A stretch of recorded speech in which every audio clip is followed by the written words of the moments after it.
Yo, Joe. It gets me every time. Yeah. Good morning, guys. Hey, everybody. Good morning, everybody. Special Morning. Father's Day edition of the 3D G.I. Joe podcast. Happy Father's Day, Mark. Things are going swimmingly for you, I hope. Swimming. I see what you did there, Mr. Lake House. Yeah, I got the fish going on. Look at that. Oh, I didn't print this, but whatever. What? You did? Oh, man. So where is the lake house? The lake house is in South Carolina, so in the country kind of thing. Okay. It's really fun because just for this podcast, I got internet for the house. So we've never had internet here, and I think it works pretty good. I'm down in the basement right now. The kids are upstairs. So we'll take a little break from the swimming in the pond, swimming in the lake, and coming up here and talk some. I am super excited. Man, we are T-minus 5 days away from G.I. Joe Christmas, right? Yes, this is the pregame right now. Yeah. This is the pregame Father's Day edition. Our Super Bowl. Our Super Bowl. Our Super Bowl. There you go. Yeah. Now all four of us are going, right? No plans have changed, right? Right. So here's the thing, and I know I just kind of came to this revelation that we're the A team. I was like, man, we need to have some shirts or something, or just kind of like play up the look for Joe. I'll go full mohawk. What? No, my hair would be way up here though if I did. So no. Now, what did we determine that our you've always got kind of down and got like. Are those braids? Yep. So the sides are always trim and the braids just kind of go back. But like if I let it loose, I let it loose, it'll be up here. What? I want to see it. Yeah. Artwann, challenge accepted. Those are the two words that I need to hear from you. I will provide multiple gold chains if you go for it. Yeah. So, like if you see me, it won't be good. If I have it loose, then I expect gold chains just to come at me. drape them on.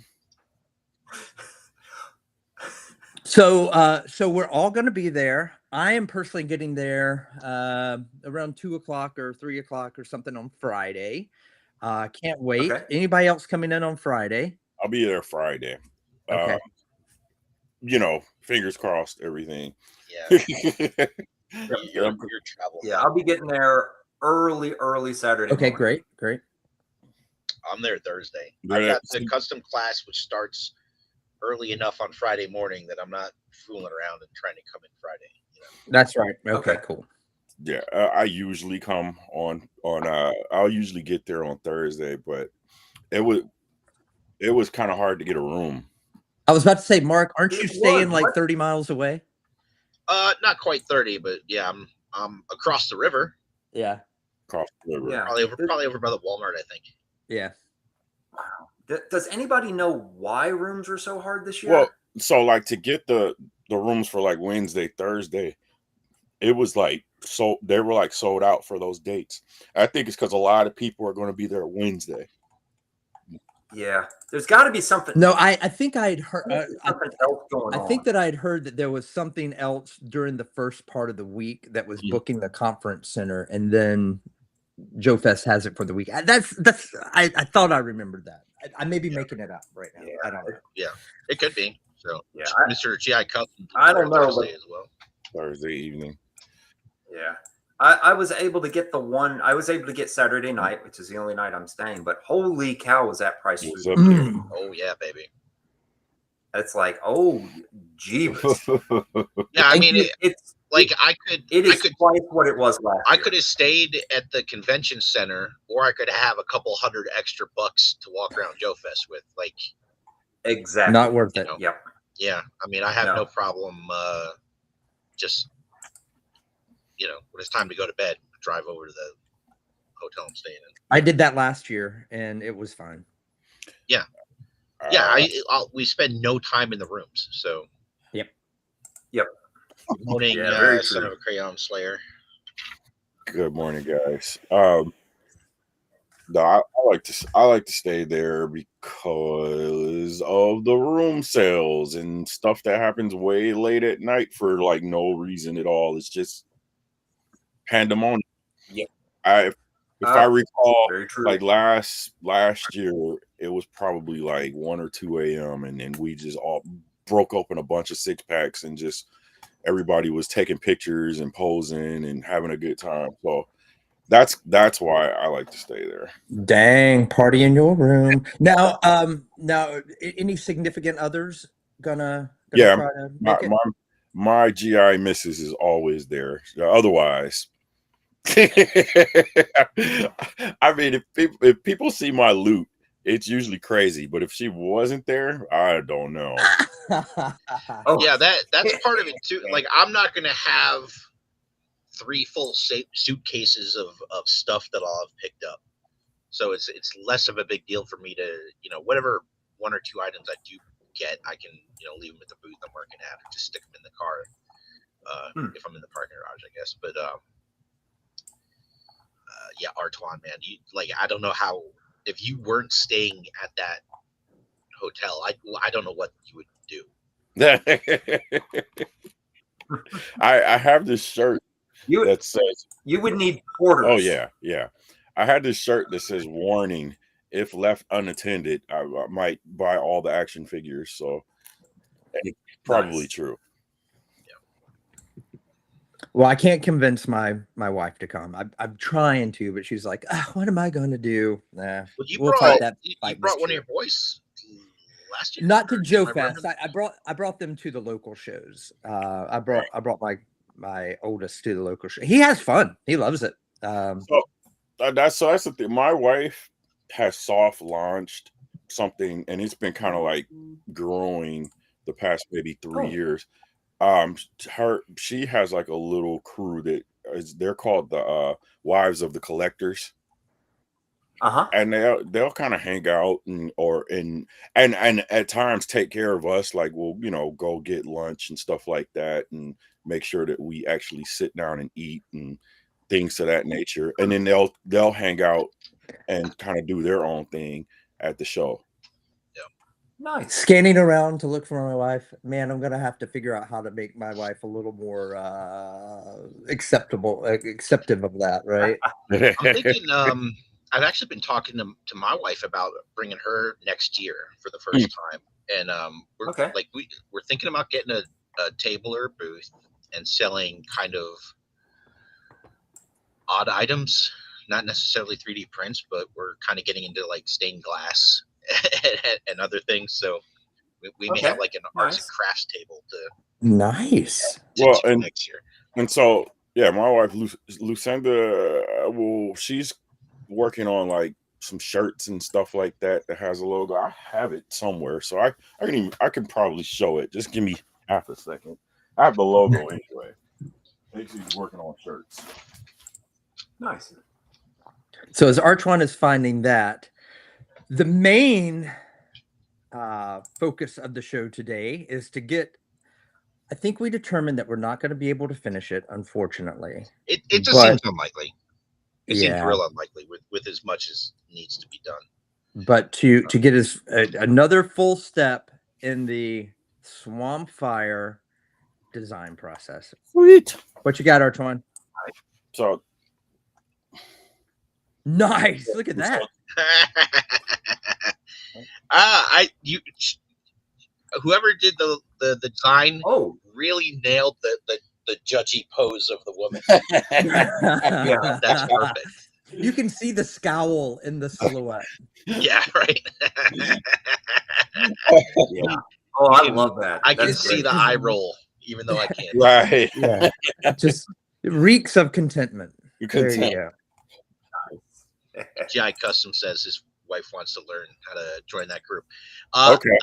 Yeah, show up to Joe Fest, be the wife of a collector, and I guarantee they'll find you. Yes, they will. Yes, they will. And if it's not happening fast enough, we can point them in her direction. I have a feeling we tend a little bit more dude centric on the profiles here. So yeah, we need some representation. Yeah. All right. So on with the show. Where did we leave off last time? What were we designing? I'm trying to remember. I wasn't here last Like week. what but part? It was an Like awesome show. We I mean, the kinda next thing I'm doing is the pontoons and the little arms. All right. That reach The out. coconut pontoons. That's what Yeah, we're gonna have the beaver. Oh, the butt vanilla pontoons. artificial vanilla scent pods for it. Yep. Yeah. I gotta do the tail rotor as well. Man, I had a Joe Fest something I wanted to say. For the life of me, can't think of it now.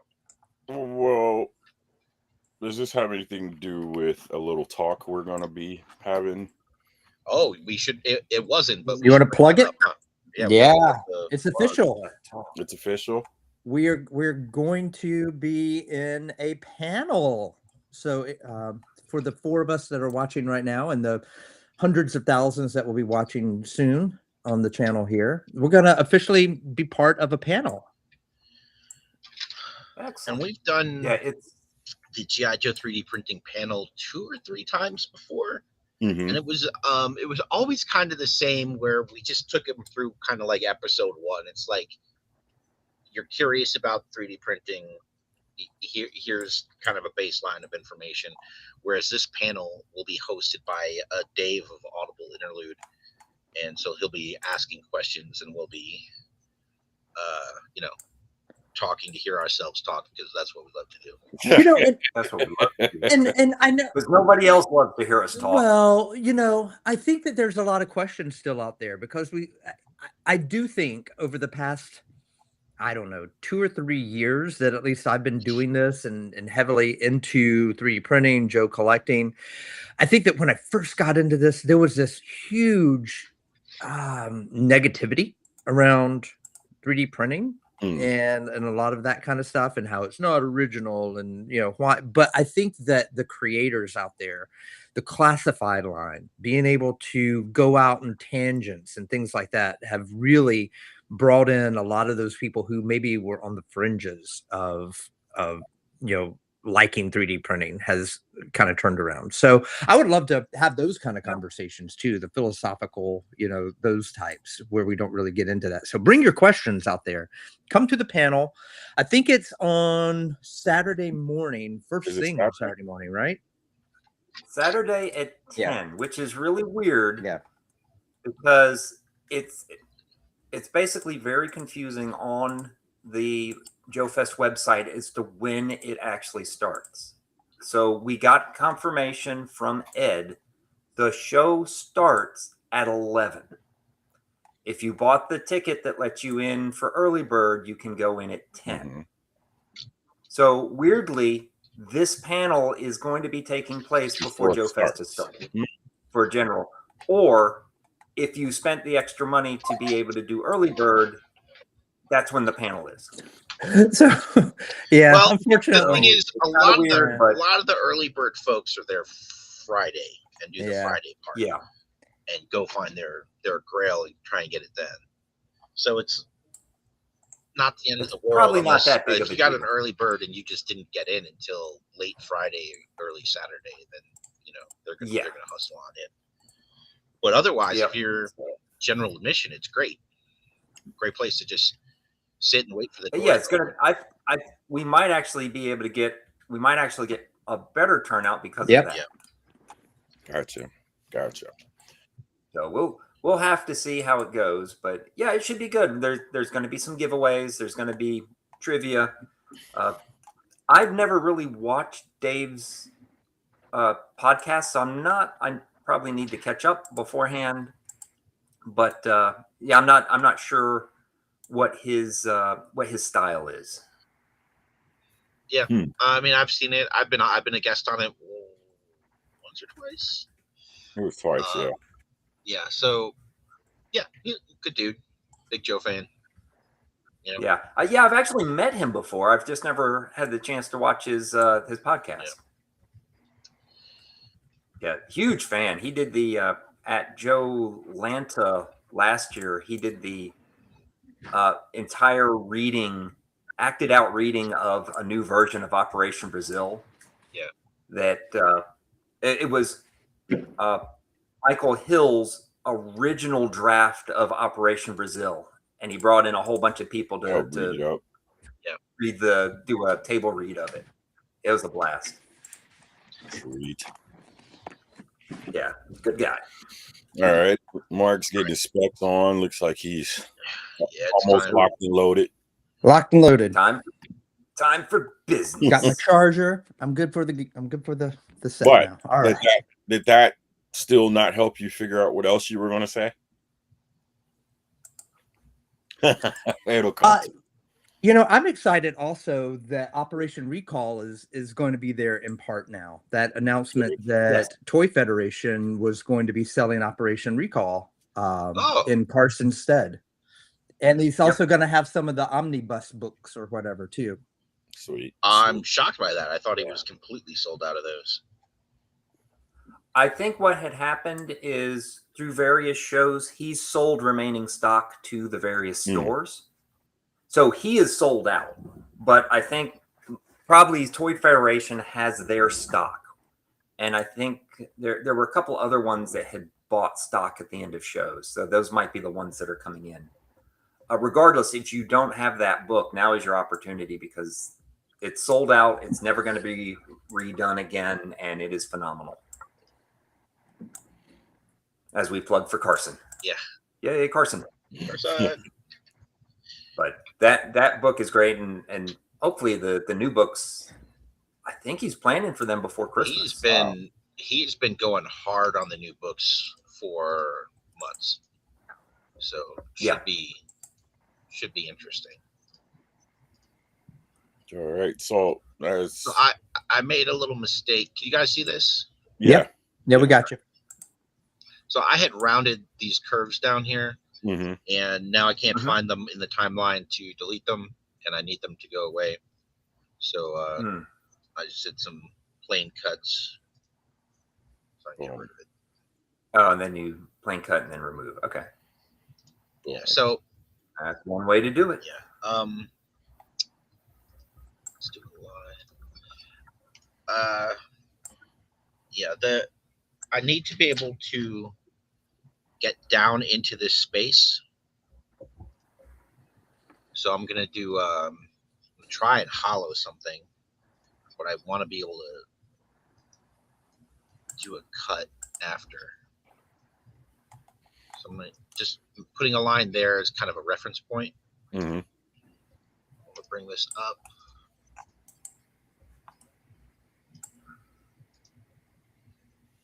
And see. Cool. So we'll see if this works. If it doesn't, we'll figure out another way.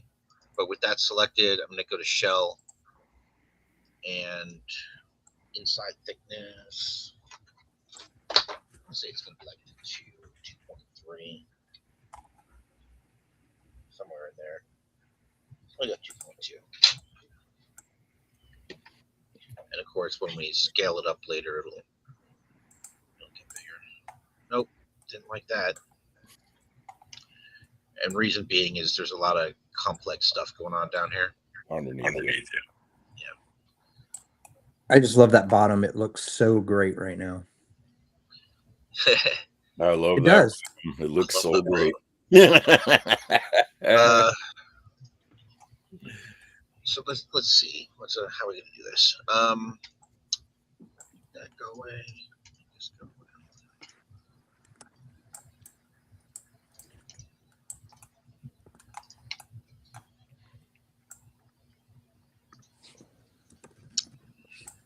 What the hell is that? Oh, okay. That line I drew is the reference point. I wasn't paying attention. I can do away with that offset face that I did, so I'll delete that. I don't need that line, so I'll make that go away.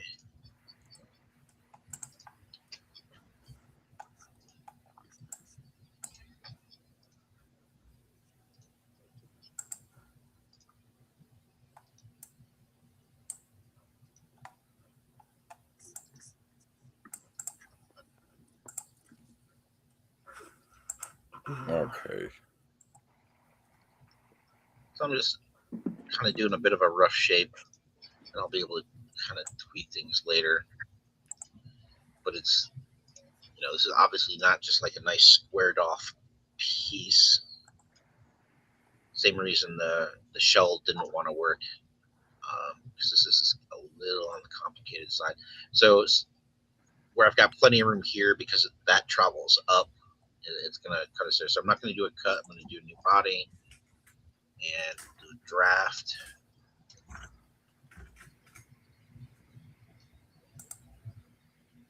Looks pretty good. Yep, do another one over here.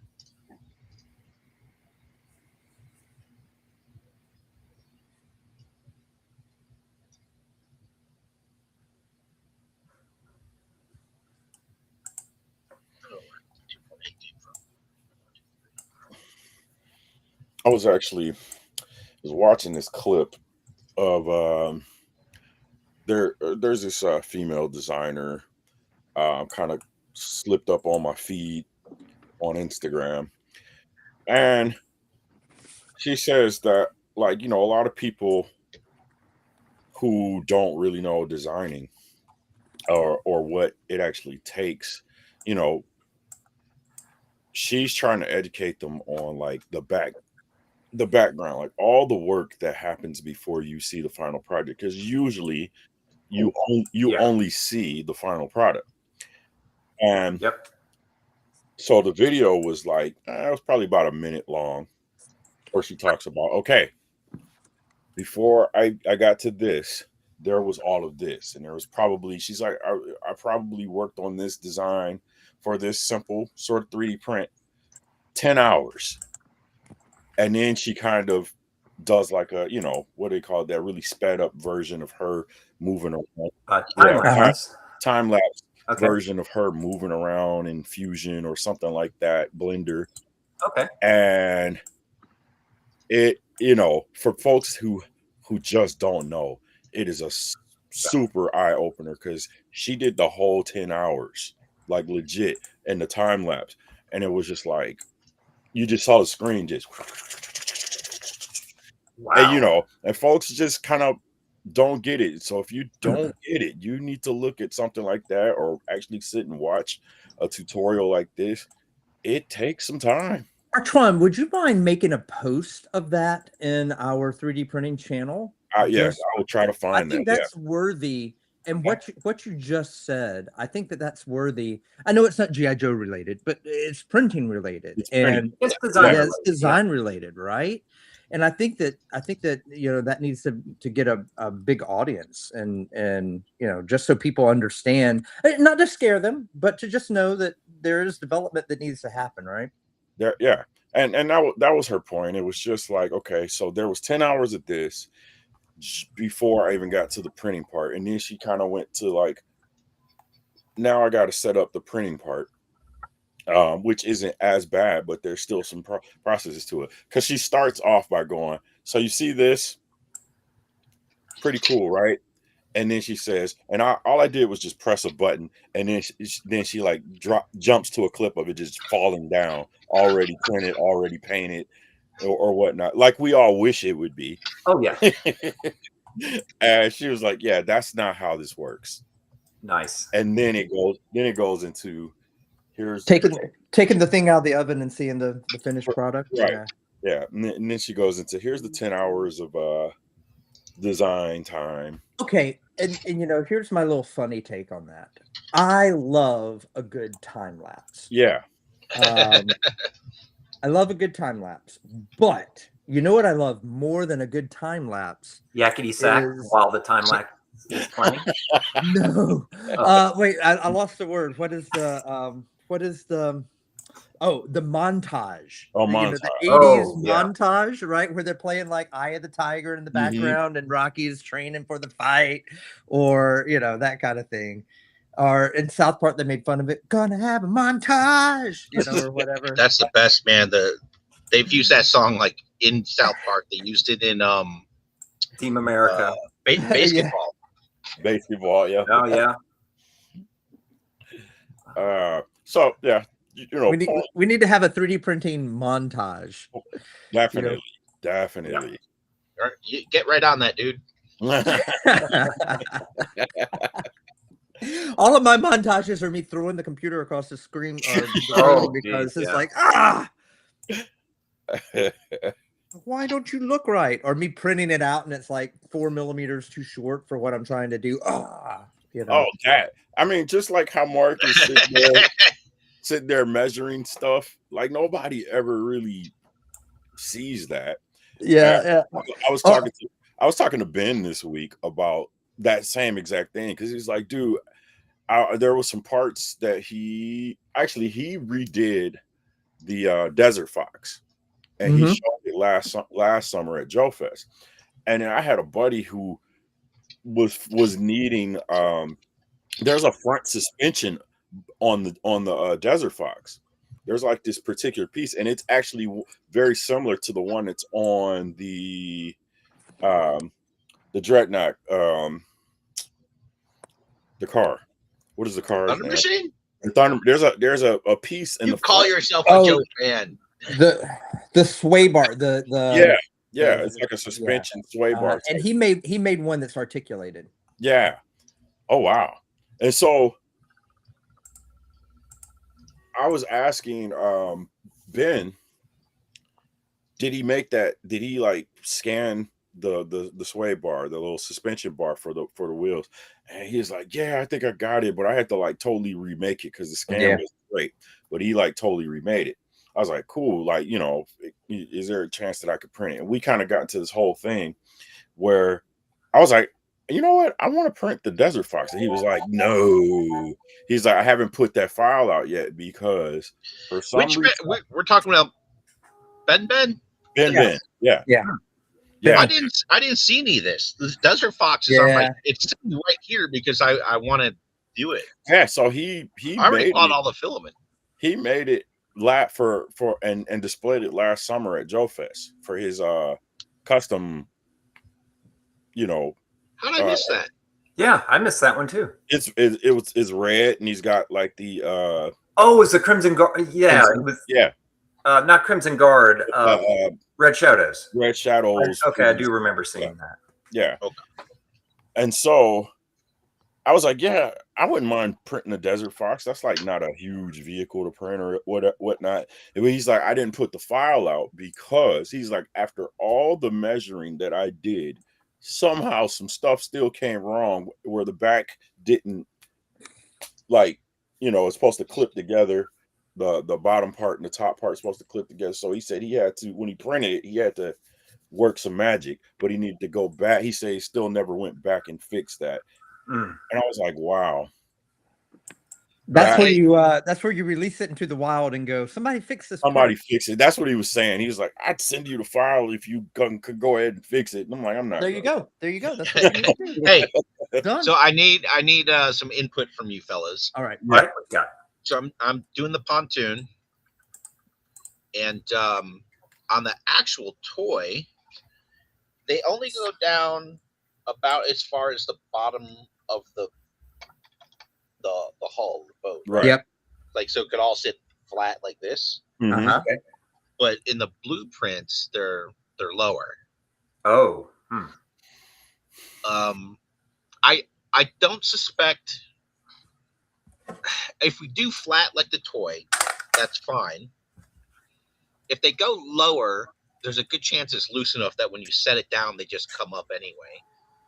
I don't think it would be enough to like support like if they were gonna try and land on a helipad or something. I don't think they're gonna work as skids and actually hold it up. Yeah, in an actual catamaran, they're up more, so the actual hull, the middle hull, is much lower in the water, and the catamaran pontoons or whatever, they're just there for stability. Yeah, and they sit higher, and they kind of sit on the and kind of keep it from going left and right on a real catamaran. I think that's how it is. Yeah, so I'll tell you on my toy, if you put the pontoon down, it is below the boat. Oh, really? Yeah, all the way. It's about half an inch below. If you take it all the way down. Yeah, about half an inch down. I don't know if you can see it in the on mine, like maybe 2 mil. But as soon as you set it down, they come up. There's once you set it down, they come up. But see, you can see in mine. There you go. Yeah, if I hold this, Hey, let's make you full screen there for a minute. All right. Let's see. Oh, okay. So that piece of paper is at the bottom of the boat. It's not really. Let's try this. All right. There's boat. Yeah. Wow. There's paper. Mark, are those on the correct way on your Swampfire that you have? Yeah, I see it. Yeah. There we go. I mean,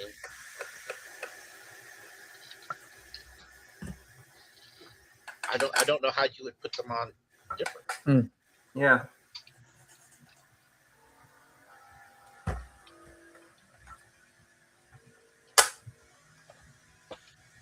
Huh. Could there be a version difference? It might be. Hold Did yours get up because yours looks like a different color than mine. Though mine could have just been faded. Smell vanilla? Yeah, still smells like vanilla. Yeah. So, wait, flip yours over. Yep. Let's look at the bottom of yours. That does look completely different. What's going on? Yeah. No, he took the hull off. That's not the hull. Yeah, but still, what are those parts in it? I don't know, take yours off. I'll show you mine. You show me yours. That's weird. Yeah. What's it look like from the side? No, that's right. Or that looks right. But man, if somebody were just listening to this podcast right now, what's it look like from the side? Show me yours. Yeah. All right. Well, the good thing is we don't have to worry about that. But All right, let me get back to sharing. Damn it! I was trying to avoid that. All right.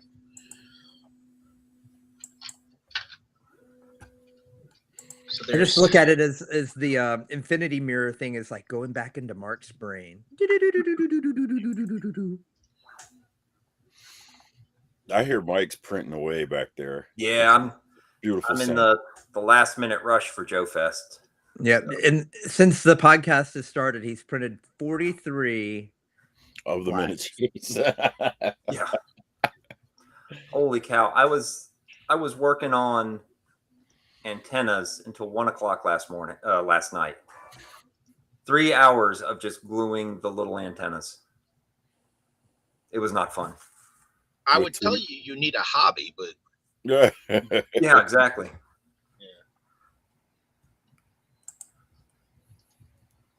Yeah, I go to my job to get away from my hobby is the way it's become.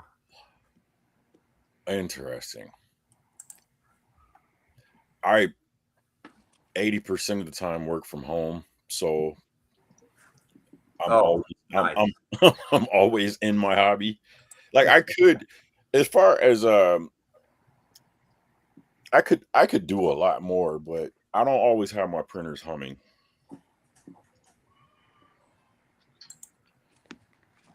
Sounds like sacrilege. For some reason, it doesn't happen that often, but when I get all four of my little guys printing, I just feel like I could just be sitting there twiddling my thumbs, but I feel like I'm accomplishing a lot. True. That happens to me too. That's really dangerous because I'm like satiating my need to get stuff done, but not actually doing anything. Like I'm really not. I know, right? Yeah, and that would probably be going back to the montage talk. That would probably be my montage. Is like me waiting the 3 hours for my print to finish. It's like gonna be a montage of me like this and looking at Twitter and you know. Oh man! All right, so what are you doing? Well, the bottom of the pontoon skits has a couple of ridges, I guess. Ridges. Mm-hmm. Just getting those added. Do that as the body. And then they. So in Joe lore, in the cartoon or wherever in the comics that this appeared, there were multiple Swampfires, right? There wasn't just one Swampfire. They Multiple had types. they had multiple. Like they could all get on a Swampfire and go right around, right? Yeah. Yeah. Okay, because there was like But one Thunder Machine. There weren't like multiple Thunder Machines, right? Well, that's Right. because he came with his own vehicle, so that was a one of a kind. That was a one-off. Yeah, one of a kind. I'm trying to think of the other Dreadnought vehicles, like the Dreadnought trike. cycle. The Yeah, the reorder trike. thing. Was that a one-off? Was there just one trike, or do you think they had a lot of those? I think you could consider that one as them having a lot of it. Okay. Zanzibar has. Oh, that. yeah. The His thing stick. would be unique. His is a one-off. What is that? The Scum- air skiff or Air skiff. Yeah. air skiff? Yeah.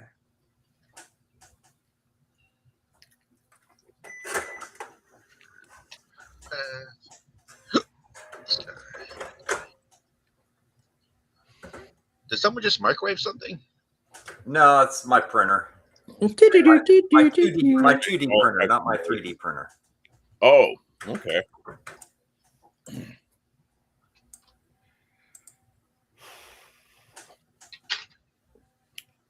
Anybody have a grail or something that they hope to pick up at Joe Fest? Well, now I do. Now you do? What's that? The Australia Swampfire. Oh, yeah. The Python Patrol. Python Patrol. Australia Swampfire. Sell me one. I could probably finance most of my spending if I sell one of those.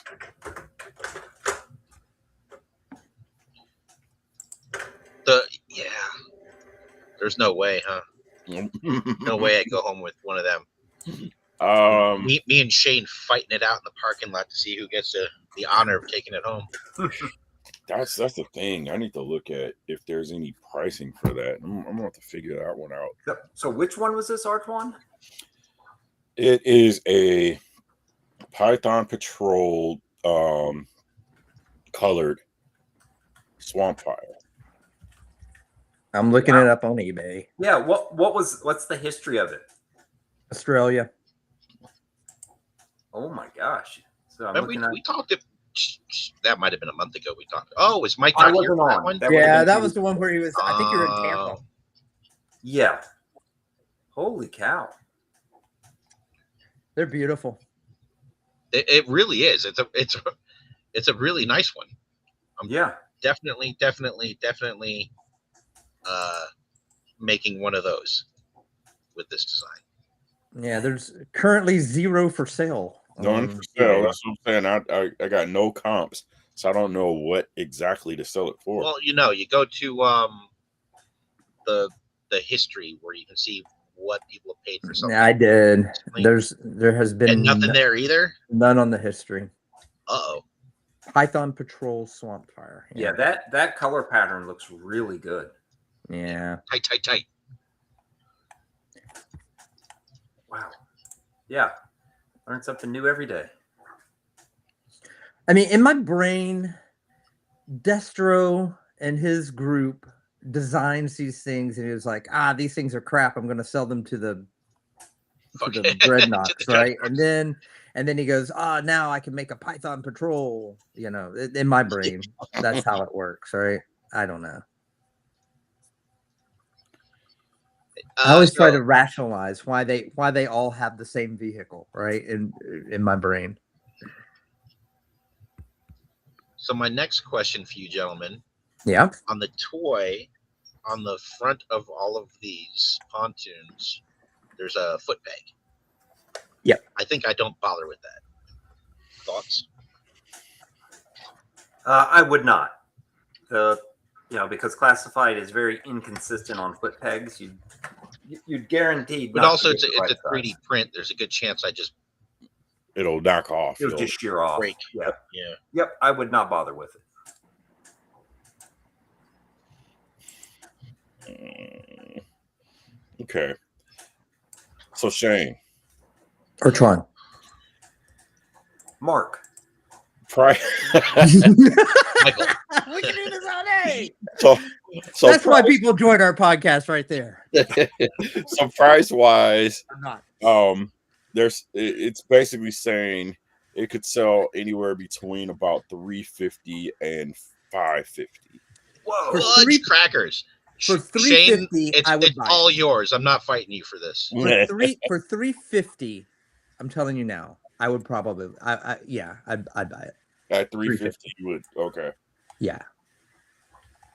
Yeah, I want it that bad, and that would probably be.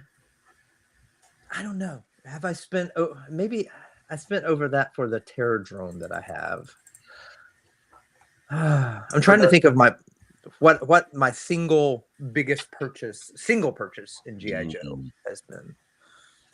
I mean, for me, it's a HasLab. So it's a HasLab. Yeah. Okay. I want a Terror drone. That's my grill. With the thing with the HasLab, I think that's multiple things, right? So you get figures, you get the figures. Vehicle. I kind of split those apart. Yeah, that's a fair assessment. Okay, so there's like levels to this. So last year I was sitting with a group of guys at the hotel up in the second level lobby. Everybody's talking about, you know, what they've bought so far, what type of grail piece they were chasing. And I'm sitting there with the guy who I think he runs sort of like the museum. I forget what that G.I.JOE Declassified. Yeah, Declassified. Oh, yeah, you don't want to talk to those guys. Yeah. So yeah. They're sitting level there. Of collecting is like that. Yeah, that level is insane. Yeah, because they were talking about, I pulled the trigger on that prototype, and then everybody just kind of got quiet and they looked and they're like, oh, so you probably spent what, $10K? Yeah, just about that. Yep. And I was like, oh, I'm sitting in the wrong group here. Yeah, that's a whole other level. Yeah, I mean, it was interesting to kind of hear because they were talking about some stuff you just had no idea about. And so I'm sitting there learning, but I also learned how deep those pockets went. Yeah. Yeah. I'm like, does anybody have a buzzer chainsaw? I'm looking for one of those, you know. Man, I'm really looking for a Admiral Peel Hall pistol. They'd probably laugh at you. Yeah. Dude, you don't even know. I think it was like a cutter. I think it was something like a cutter 2-up prototype that they used to pitch the vehicle, the cutter and the whale, yeah, whatnot. And I guess they said something. They were telling a story that they brought the 2-up to the meeting or something like that. I was like, we were thinking this is what the guy would look like. And I saw it at the show because there was another guy, Rob Rust. I think he might have had it at his table or something like that for a split second. And I was like, holy smokes, what is that? And he's like, no, this isn't the real one. And I'm like, oh, okay. But somebody straight up paid a whole car. They pretty much dropped a whole car for this thing. Wow. Wow. Yeah. So anyway, I'm looking for a cutter figure. No, just a regular cutter. Just a regular cutter. 1 to 5 million that they made. Yeah, wow. That's crazy. I mean, well, just think what's gonna, in 20 years, people will be like, oh man, I got the prototype of that Operation Recall weapon that was done by Mark II Design. Dude, I dropped a car on it. Mark's sitting there throwing them all away. That would probably break it. Yeah. All right, what are you doing now? What am I doing now? That is a great question. Making mistakes, I think. Making mistakes. Making mistakes. So And how do you the best way to make learn. these flips? What is your philosophy on the snap any little clippy things here? Not a big fan when we're 3D printing because damn it, I'm just afraid of breakage. Yeah. Do or you even with resin. taper? Do you taper those edges there? Yeah, I'll be doing a couple of things. I guess I should talk about what I'm doing while I do it. It's kind of the point. Well, to be fair, we were I am completely talking over you. I am trying to mimic or copy what they've done. So right now I'm cutting. I'll be kind of doing a Boolean subtract for this rod, which will ultimately be that pivot point. But I'm getting it to size and shape to do that. What we've got going for us is that we will be making this bigger when we scale it up. And so, with size comes a certain strength. Yeah. So it's interesting because this dips down like that, and then there's space for it, obviously. So let's see if this works. And then I'll have to split this top part and kind of roll it back. Is GI Customs, are you still watching? Check in if you're still watching. Got a question. Check 1 2. Check your mic. Check.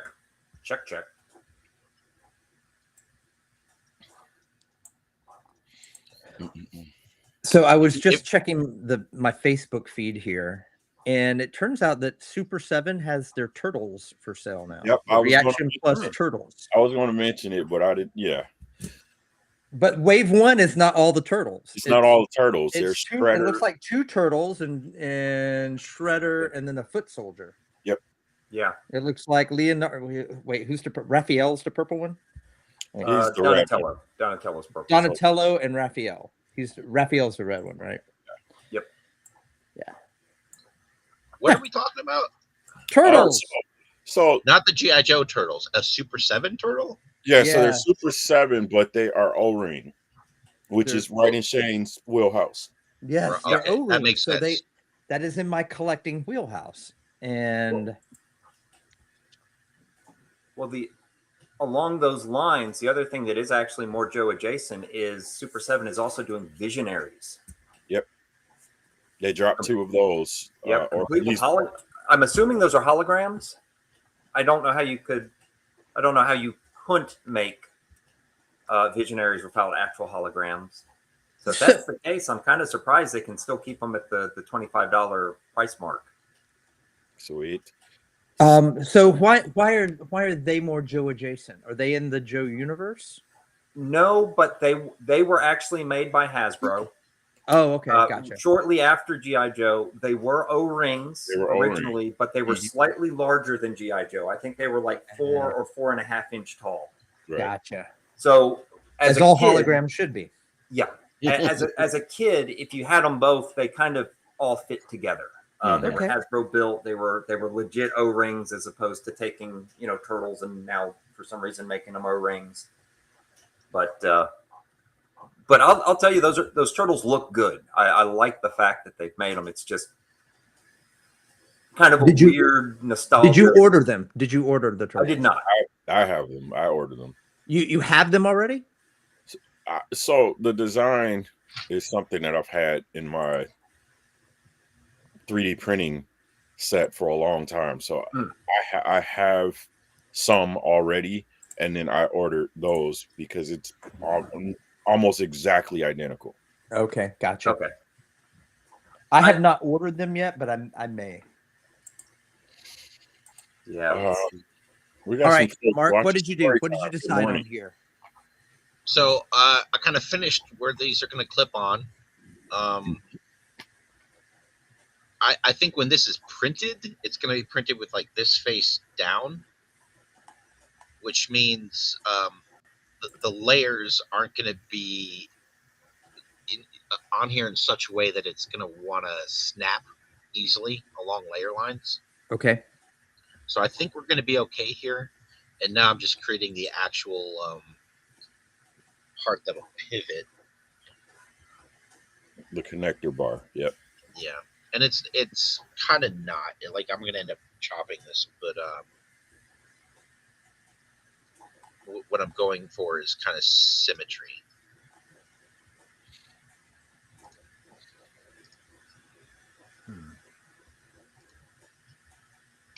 And so I got to kind of design in the tolerance for the print. So yeah, Always curious to see what your tolerance is. Exactly. Yeah, I mean, like, no kidding. Like, that's if you can guesstimate it well on your first round, you save yourself a lot of time and effort. With the bamboo machines I'm using and the PLA I'm using, 0.1 has been pretty magical for me. Okay. So we'll see. 0.1. There's a couple folks jumped on story time. Good morning, billionaire. Good day. Ben is on here now. Hello, Must have been burning. Hello. Ben, we were talking about you earlier, or Artwann was.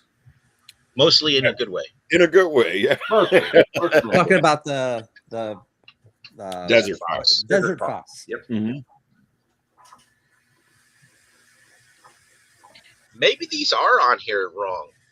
I don't know. Maybe. I didn't look at it, but I just grabbed I'll one. tell you, like, what's drawn right there is not what's Are they on upside? way. They might be on upside down. I didn't look at it before I sent it to you.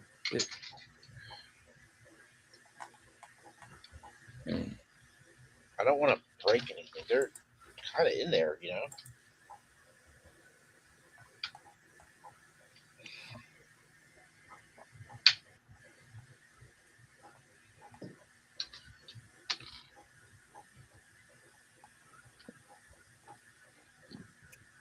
Yeah, I think it probably doesn't work at all if they're in wrong. I don't think that would work. Oh, them. Shoot. Who's got one of these that can crack it open? Hey, Artwann, just see if that Australian one's built the same way. So crack it open and just take the quick look. Yeah, pull on it really hard. No, thank you. Yeah, just give it that extra oomph. Yeah, just muscle it.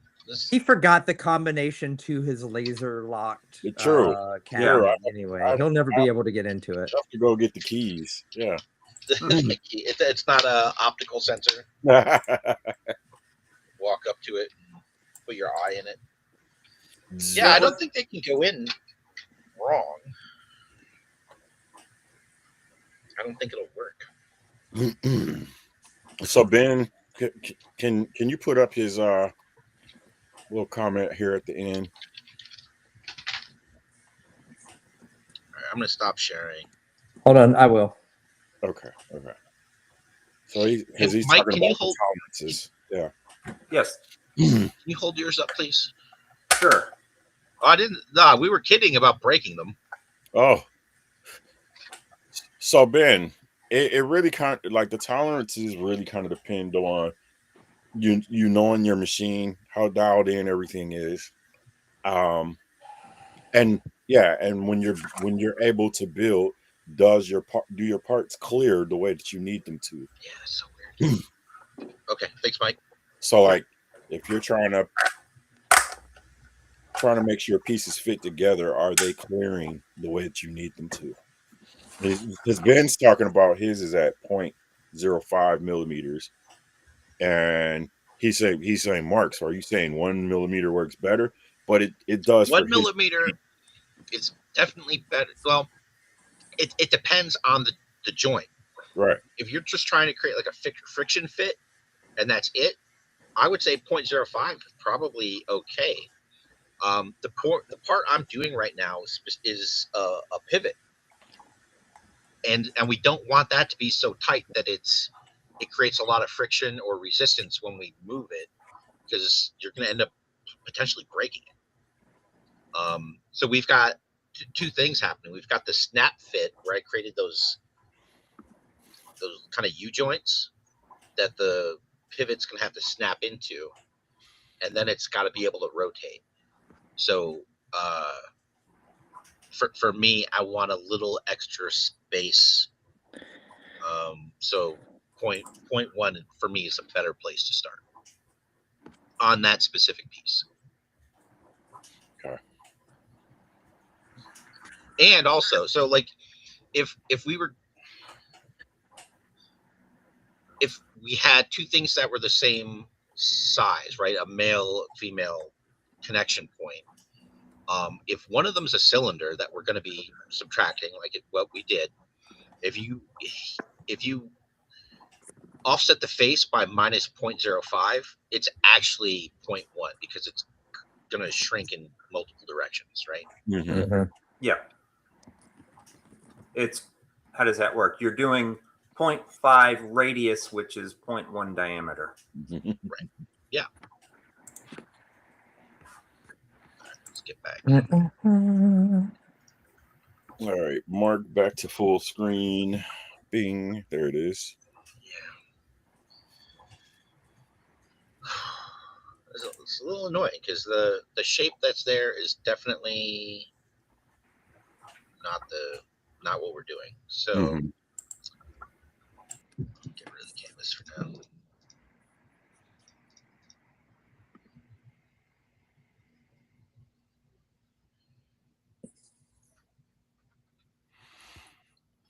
Yeah, since I don't have any of my Joes here, I'm looking at 3D Joes, and yeah, it looks the same. Wait, what did you say, Shane? You don't have any of your Joes with you? I thought you pulled out the suitcase and you threw a whole bunch of random stuff in. Wait,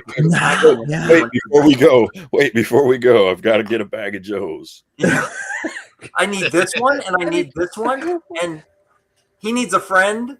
yeah, he needs, and then of course he's got to have his arsenal here. So I got to get the bag of guns. Yeah, and they have to drive in something. So the APC and otherwise, how did they do? Well, the APC is perfect because it's a troop carrier. Right. Yes, yeah, and it floats because where am I at? It's amphibious. Yep.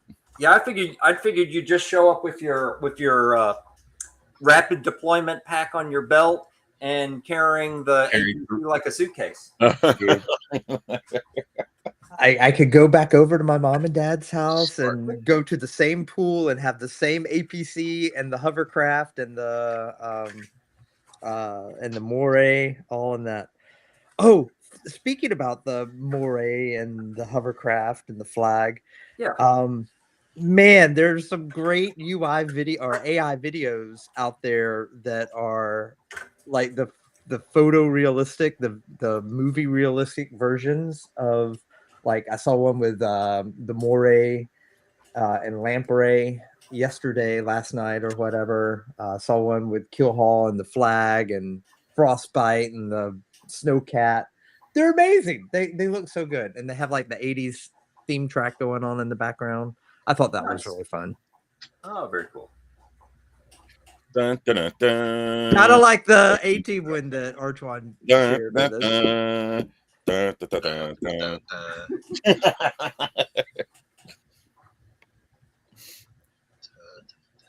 God, now that's in my head real good. Yep. As it should be, Hannibal. Hannibal. Yep. Well, so I think we're going to switch it up. I think you applied everything too cliche here. So I think what we're going to do as far as the us being the A-Team. So Shane, this is such a Murdoch thing to say. Right, I was just going to say. I can't be Murdoch. So I'll be Hannibal. Shane will be Face. Artwann, you can be Murdoch, and Mark, you can be Mr. C from the G.I. Joe cartoon with the giant C-shaped Mr. mohawk.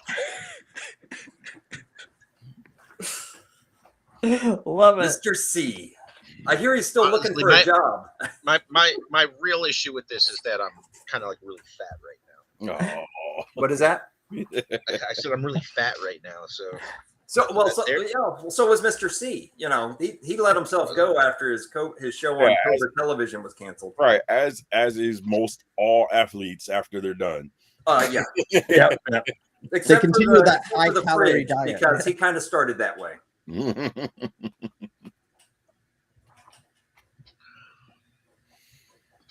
So I'm kind of eyeballing this piece. The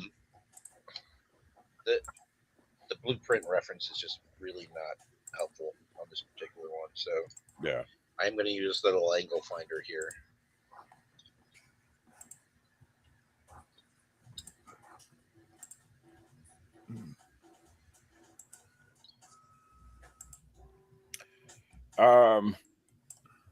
Anybody been keeping an eye on any of the Joe exclusives or the, people making stuff for Joe Fest? Have you seen anything interesting out there? The cook guy. Okay. Oh yeah. Yeah. Yeah, that does look cool.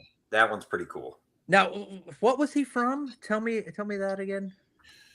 I want to say it was from a Robot Chicken sketch. Robot It Chicken. was okay. Oh, yeah. Same as Was same he as not? Fumble. Was when that giant air carrier that Cobra had crashed into the flag and they sank? Oh yeah. And they eventually went down. Is he the dude that was still alive down there? No. That was a cook, but different character. Yeah, he was a shorter, stout-looking guy. Yep. Someone's made that. I think.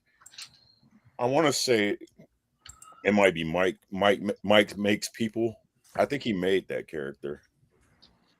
Let me see if I can show what character that is.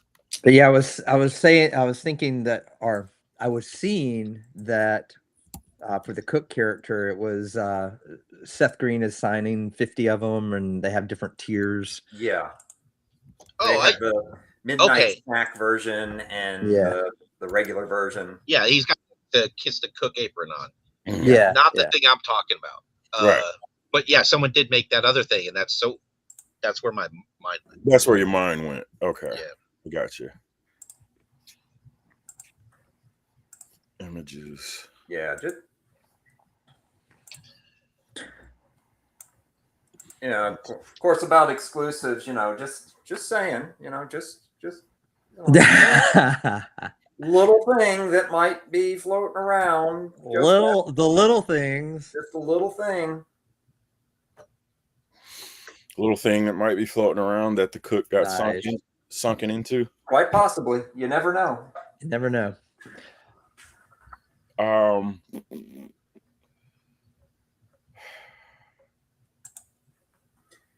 Let's see.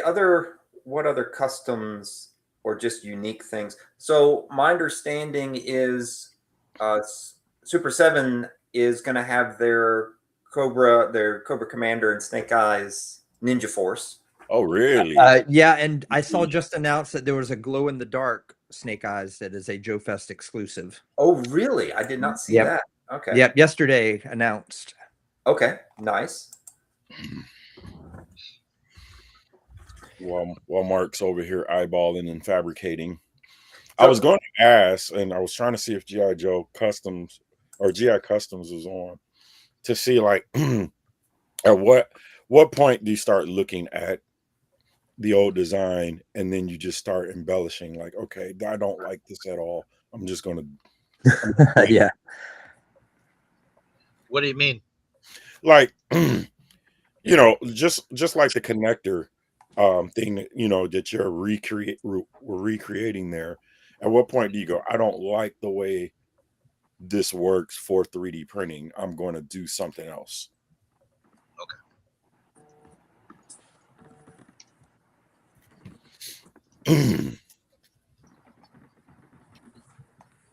he's gonna have some fun stuff. I'm looking forward to seeing what he's able to actually sort of pull off and bring. Oh, you mean for the Yeah, well, flag tower? I saw a picture of all of the bins that he's got. Yeah, I want to say he's got 11 of them loaded up right now. Woo. Which is, you know, I would call that a healthy quantity. Yeah. Mm-hmm. But it's it's also kind of not that simple. Yep. Especially packing 3D prints like that. Yeah. Let's see. All right, fellas, I am going to have to drop. Okay. But see you all at Joe Fest, and I look forward to seeing how far we get on this one, and when I get to watch the replay. Shane, you enjoy your Father's Day and travel safe, and we'll see you all at Joe Fest. See you there. Travel safe. Bye, guys. See you in a couple of days. Later. That guy. I'm taking a look at the Joe Fest website to see if there's anything that's really unique. Blind back. I'm talking Joe.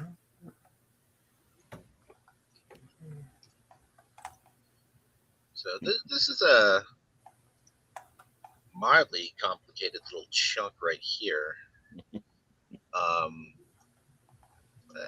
It's just going to be a matter of me kind of cutting down the shape I want so I can extrude it. Just, well, technically offset face, but you know what I'm saying. Yeah.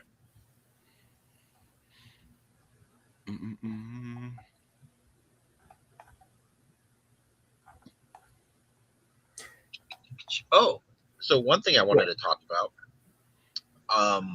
I have been doing some bigger pieces for folks for Joe Fest, and kind of new to it, kind of doing like larger cosplay, I guess. Yeah. Costume pieces, like life-size pieces. Okay. And so in my efforts to do a good job / speed up the process, I, for the first time, tried mixing glazing putty or plumber's putty with acetone to water it down and then brushing it on. Anybody tried that trick? No, sir. This sounds intriguing. Worked real good.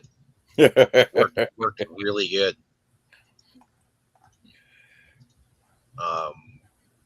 Yeah. It gets into all the cracks and layers and everything, and then it's easy as shit to sand. But it takes some time, not the cheapest thing. Okay, and then like what's curing time on it though? Oh, almost instant. Really? Because of the acetone just wants to evaporate. So it's you can sand it within a minute of applying it.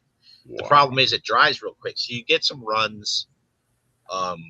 Whatever you mixed up is a ticking clock. Okay, got you. Okay. Yeah. But real happy with the results. Okay. Ben says he's used that process. Now that makes me think of all of the. I was at Washington SummerCon this weekend, and it's kind of like our big con for the year, convention for the year. And I saw some very impressive cosplaying. There was like a whole Star Wars area. Like the way they do it, it's almost like a small run of walking through Disney or downtown Disney or something, because they had like it's areas for different things. Star Wars had like its own building, and all the people dressed up as stormtroopers and things like that would kind of congregate there and take pictures. 501st folks. Yeah, yeah. I mean, it was a ton. Holy moly! Okay. And where I'm looking at the craftsmanship of their costumes, and I'm like, wow, like spot on, beautiful, clean, dirty, if that's what they wanted. Some, you know, some people had the real weathered look, but like pulled off beautifully.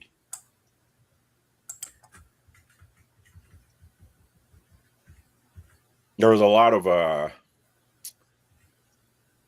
Halo guys running around too, which was The Master Chiefs. Oh, yeah, interesting. That's cool.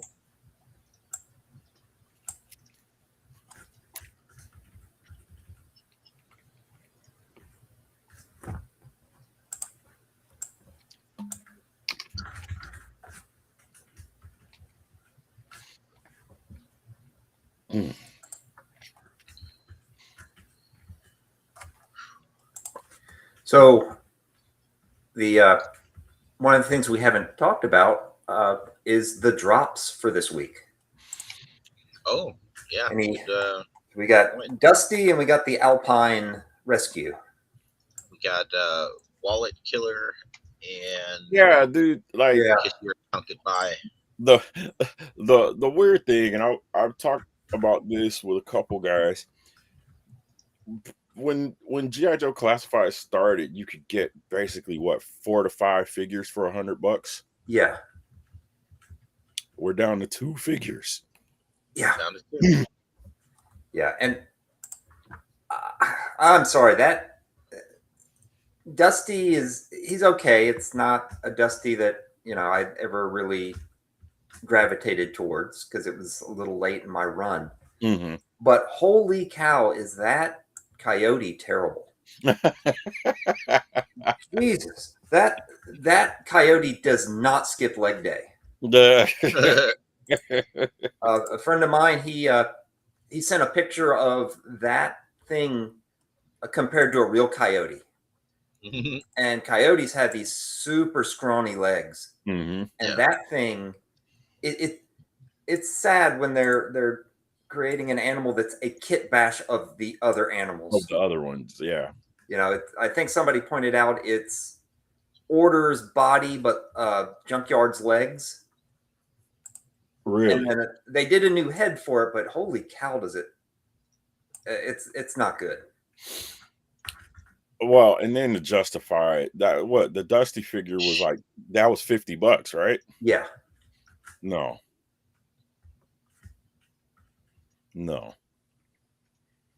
That's what I'm saying. No. Yeah. There wasn't enough that came with that to justify that price. No. Not at all. Well, you know, and then the one thing is almost completely like reused parts. Mm-hmm. Yeah. I understand that you have to do that, but I mean, it just really feels like they're just reaching into our pockets at this point. Yeah.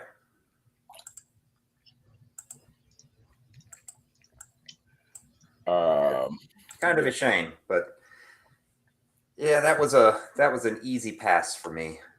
Okay, so a no-go for you. Yep, no go.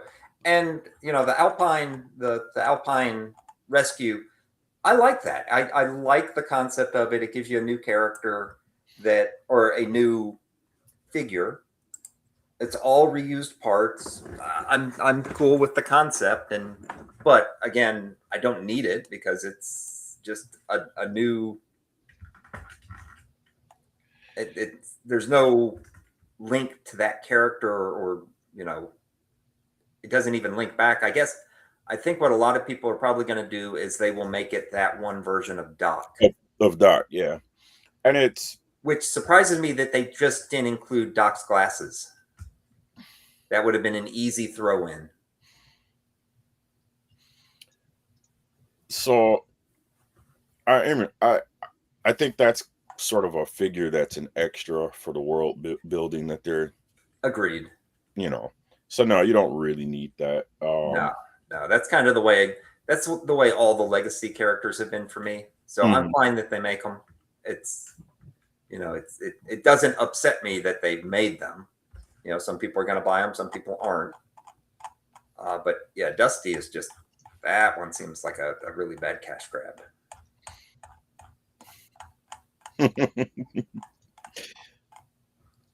But for some, that's their first Dusty. Though That's true. You know, that's true. And I mean, it is good that they've got it coming out with, I'm hoping that their plan is to release it along with the Vamp Mark II. So you get that desert mix. But still, it's just, it's not great.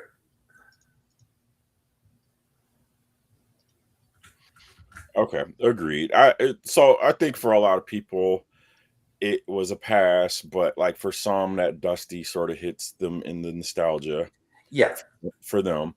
I'm sort of, I haven't really skipped any figures like intentionally, but in a sense, I have. So I didn't try to get the Scooby Duke. Okay.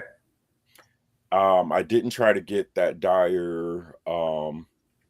The Ninja. Yeah, whatever that one was. I just had him show up this week. Okay, so I did Dyer Ninja? Yeah, I did get them, but I just purchased them like this week. Yeah. Okay. You ordered them online? Yeah. Like he's not actually hitting a Walmart shelf. I don't think so. No, right. I got them online. Like it. Yeah, that'll probably be one of those weird ones that for some reason just they show up in Walmarts and go straight to clearance. Mm-hmm. That never happens for me. Yeah, I've never, mine barely ever gets any Joes, let alone long enough for them to make it to clearance. So I did get Blowtorch for $10 at my Walmart. They really built up for Christmas, and none of it sold. So they had a bunch that made it to clearance. Then it made it to clearance. Yeah. Who else? I'm trying to think of people like the ones that were kind of a pass, or at least I didn't jump on it right away. Yeah. The reveals looked good. I like some of the reveals that they made. But who's other? Did you guys get the new ferret / flight pod with Snake Eyes / Viper? Yeah. So I ordered it. You got it. I held off on that. It's kind of, to me, kind of a cash grab too. Yeah. I did not get that one because it was, I like the Viper. The Viper looks really good. But again, that's just kind of a lot of shelf space for something that doesn't really bring that much to the table. Yeah. Got a comment here. Storytime says he skipped the Action Man, and I think a lot of people will. I think that'll wind up being something that, you know, folks grab later, or it will go clearance or something. Yep. What do you guys think about the Mistress Armada? I love that figure. That to me is a really good figure. Yeah. I'm happy with that figure for sure. I kind of thought the face sculpt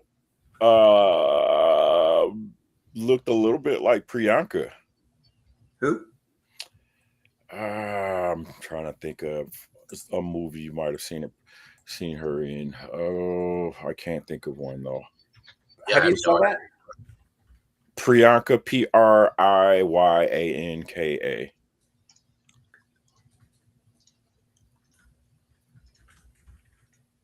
Priyanka. Okay.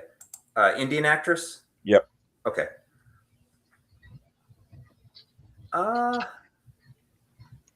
Okay. A little bit.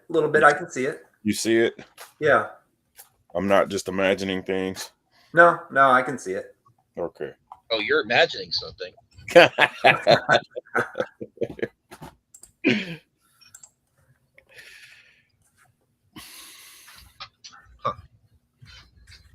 Yeah, let's see.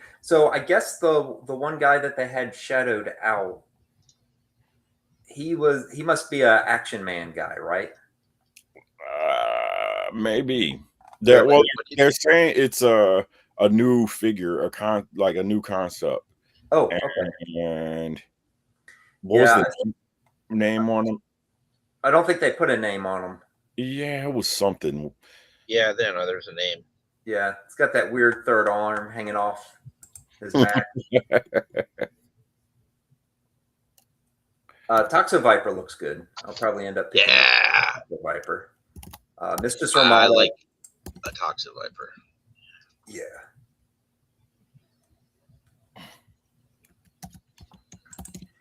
Yeah, I'm trying to bring up everyone that came out. But yeah, Mistress Armada, that's a good looking figure.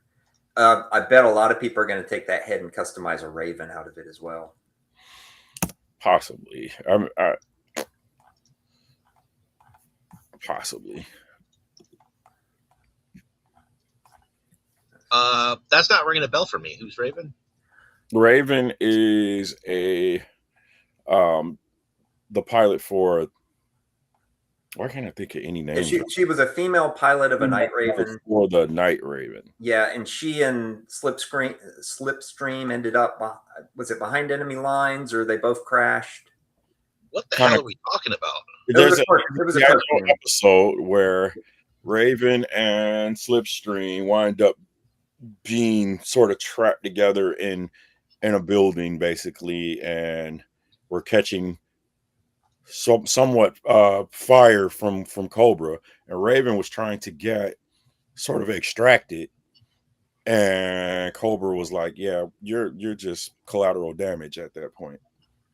I have no memory of this one. Oh, really? Oh, which upsets me. Like I feel like I'm pretty goddamn well programmed by my childhood cartoons. So that's super weird to me that I don't remember this.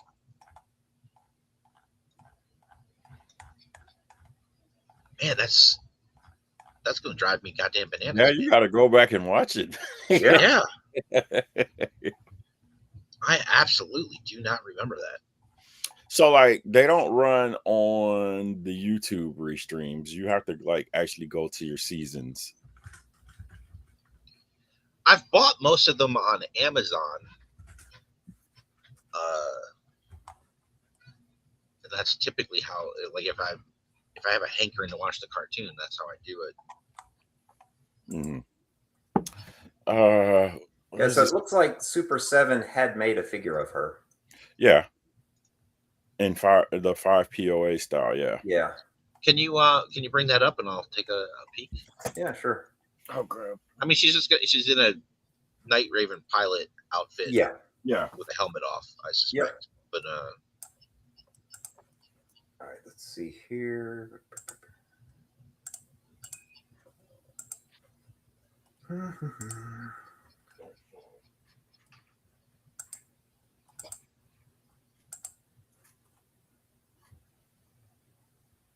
Somebody popping in? Oh, that's you sharing something. I probably have to bring that up, don't I? Well, I have an O-ring version. Oh, okay. Oh, Raven. Got it. Okay. Oh, nice. Let me get you up there. Yep. Oh, there we go. Nice. Now, is that your design? No, this is a Lone Wolf Toys. Okay. Yeah. Okay. I remember. I can't remember the episode, but that definitely looks familiar. You know. Yeah. I can't believe I can't remember the episode. I'm gonna find it, and it's gonna immediately click. I suspect. That's a good episode. Yeah. Really good. That's a good looking figure. Yeah. There you go. Let's hope Super 7 does it some justice. I think they'll do all right with it. Yeah. Whenever they decide to bring her out.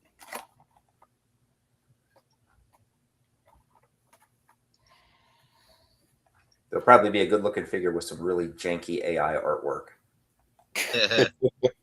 She'll have like one ponytail that's longer than the other. that somehow splits into like 9. Yeah, Cat of 9 tails.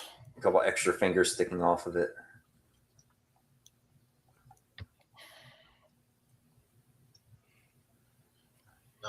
Continue.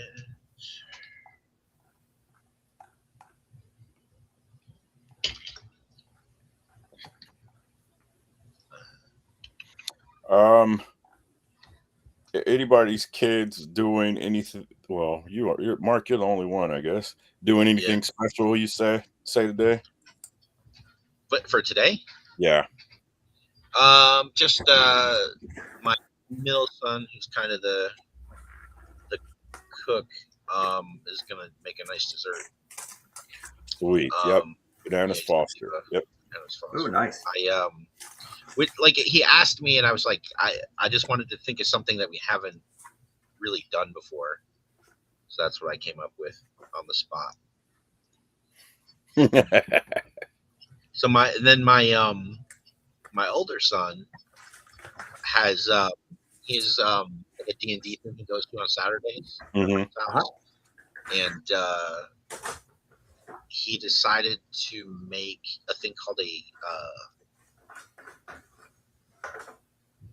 frosted bun, iced buns, which is like a British thing. So when I think when my mother-in-law was here last, we all kind of sat around and watched the Great British Bake Off show. I don't know if you're familiar with that. Yeah. Yep. And so he got it in his head. He wanted to make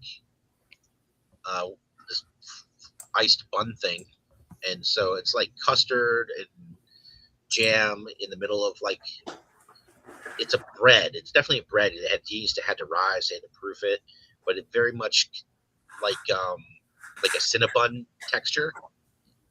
Yeah. So it's a bun, and you split it, and then they made custard and put that in there and some jam, and then they made this icing on top. And the icing had this stuff in it called liquid glucose, which I'd never seen or heard of before, but I guess one of the main ingredients for like what you call it, fondant icing. Mm-hmm. Oh, okay. So kind of interesting, but he that's typically my middle son's kind of thing is the cooking stuff, and my older son, I think, just saw how much he enjoys. Like, because when my middle son will go to his friends, he'll like go spend the night at a friend's house. He'll bake cookies and take it, and that's just kind of his thing. So my older son, I think, just wanted to experience that. Nope.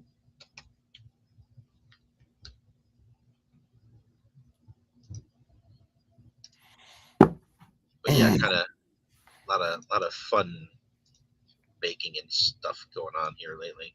That sounds awesome. Yeah, it's not bad. It's not bad. Yeah, but yeah, these like it. I don't like when they have donuts that have like a custard in them. Mm-hmm. I don't care for that. It's just too much. But this stuff was freaking amazing. Just good. Yeah, he crushed it. I was, my wife and I were pretty impressed, because it's not his wheelhouse. It's not his thing to do that. That's what's up. That's heartwarming. I wish it was belly warming. Like, I kind of want one. Yeah, it's definitely on my list of things I hope somebody makes again. I'm gonna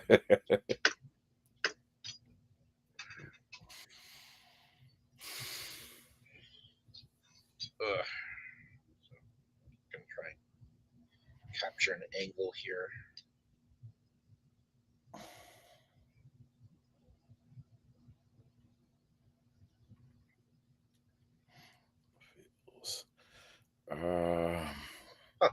The dad tax on all baked goods.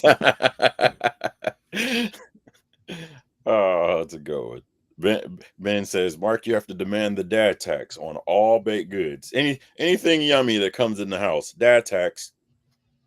I hear you. I like the fact is, like, I don't even have to. That's Like what's up. they just make sure they man, what do you call it when you give the king a gift? What is that? There's a certain word for that. Yeah. Tides. Tides, offerings.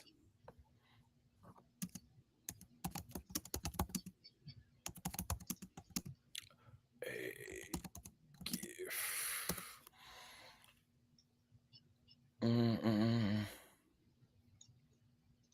That's pretty close. That's not bad.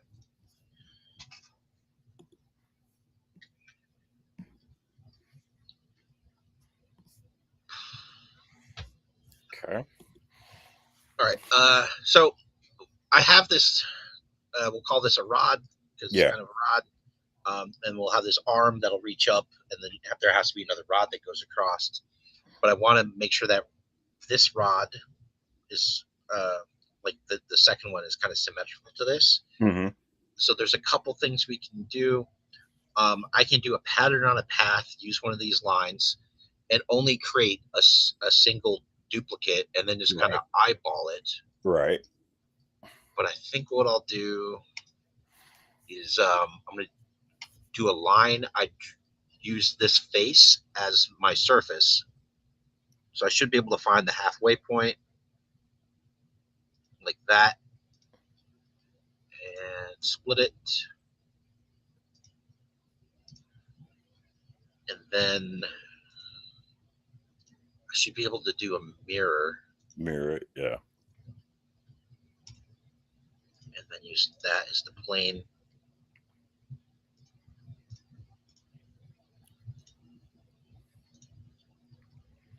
Yeah, isn't that nice? Down the middle, yep. That wasn't bad.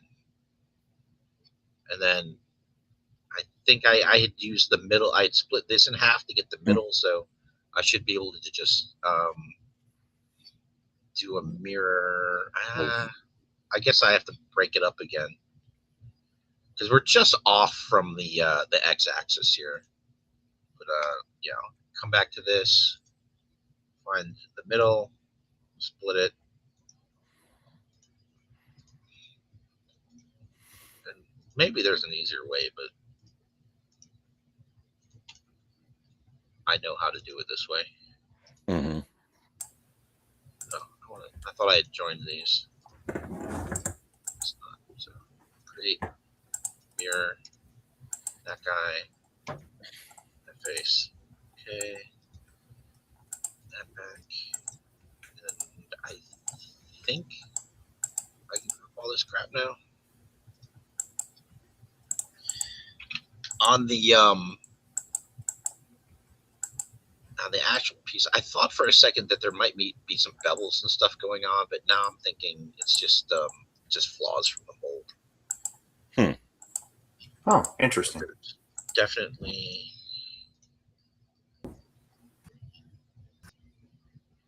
this kind of something going on.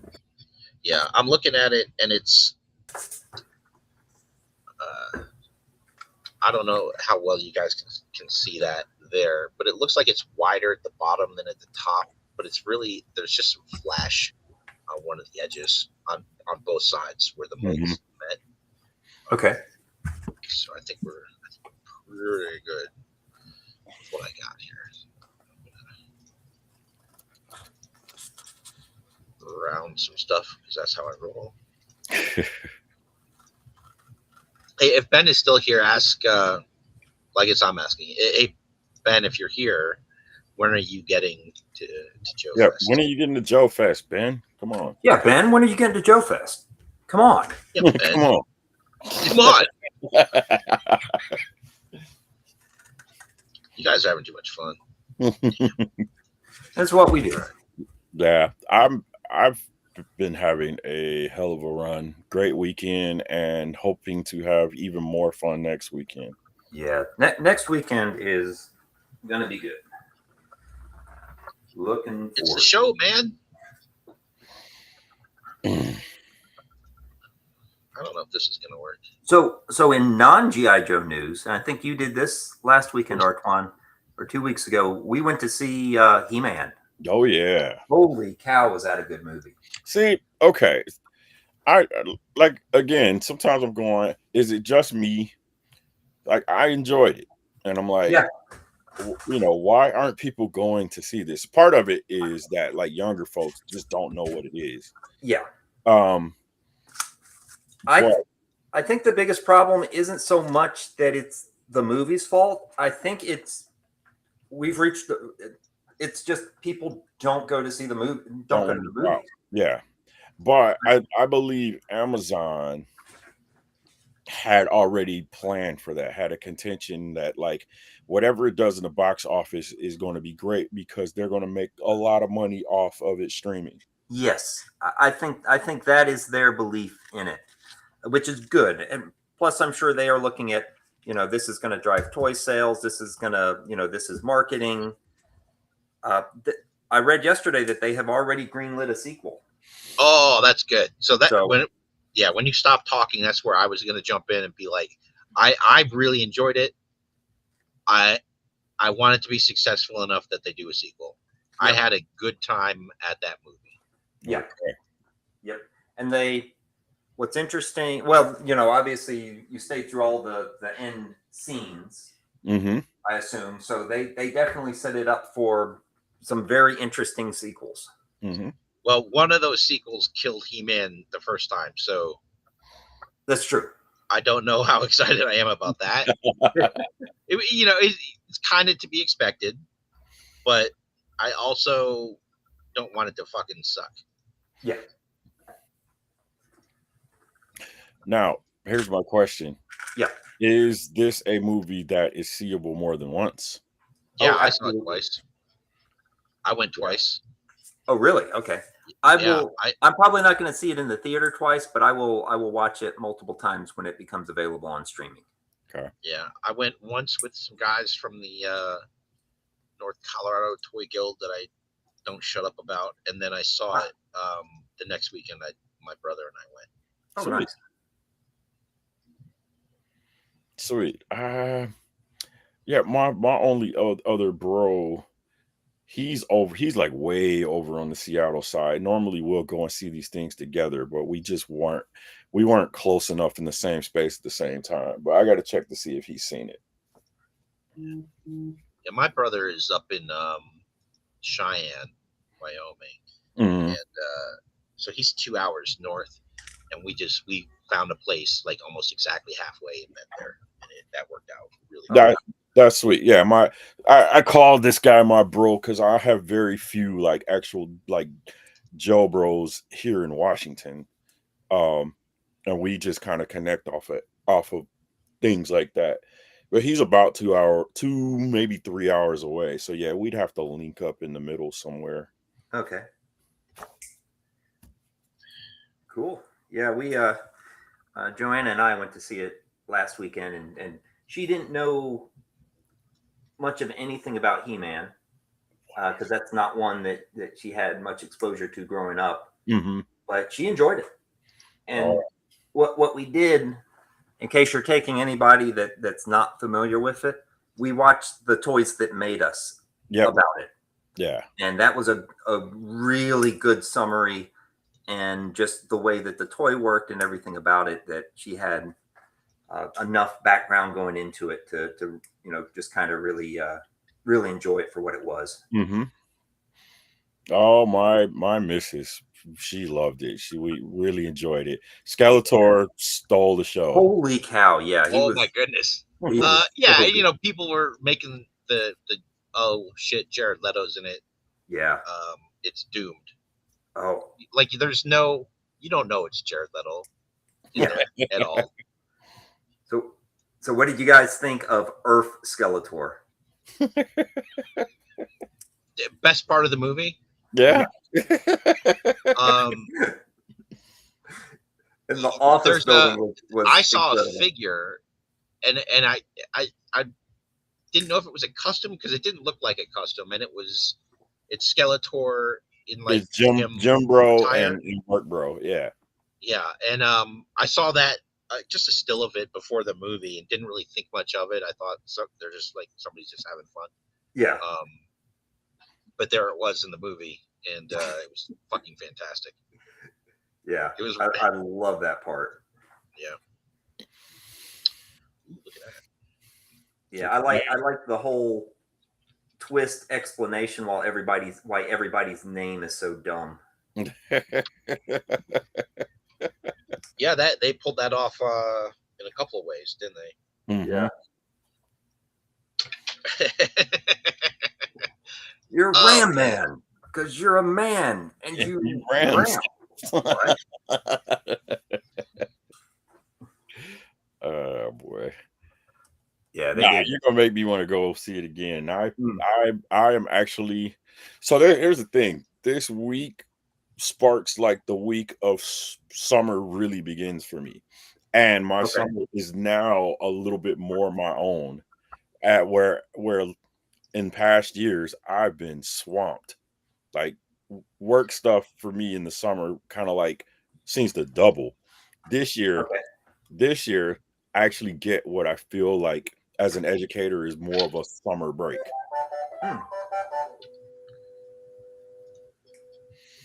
So I could definitely go and check out a matinee.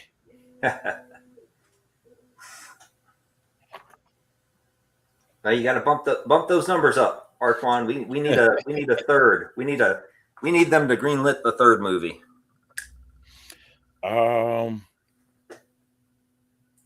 Ben's asking, have you seen the Motu movie playset? The Snake Mountain would make for a Cobra base. Really? I don't know if I've seen this. Let me do a search real quick.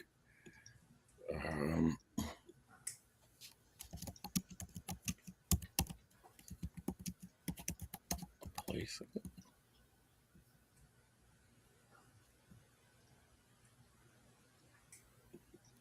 $2026 playset. Let's do that.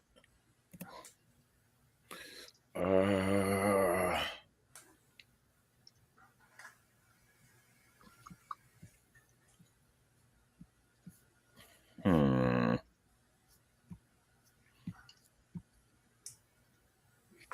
don't know.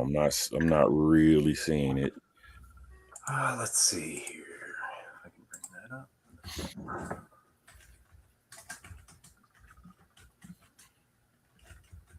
Now, was it a playset? I mean, one of those crazy popcorn buckets. Because I've seen people that they went above and beyond with the popcorn buckets too, like the Gray Skull one. I wanted to get the Power Sword drink dispenser one. Yeah, but it like I legit looked it up and it's like $60. Whoa, geez. Okay, I see it. I found some pictures of it. Yeah, it looks. Wow, it looks really good.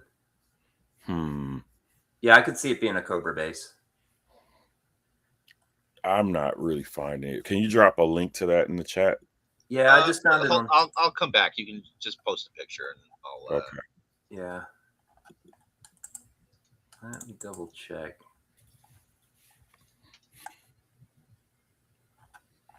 Official playset is what Ben says. Yeah, I only found a picture.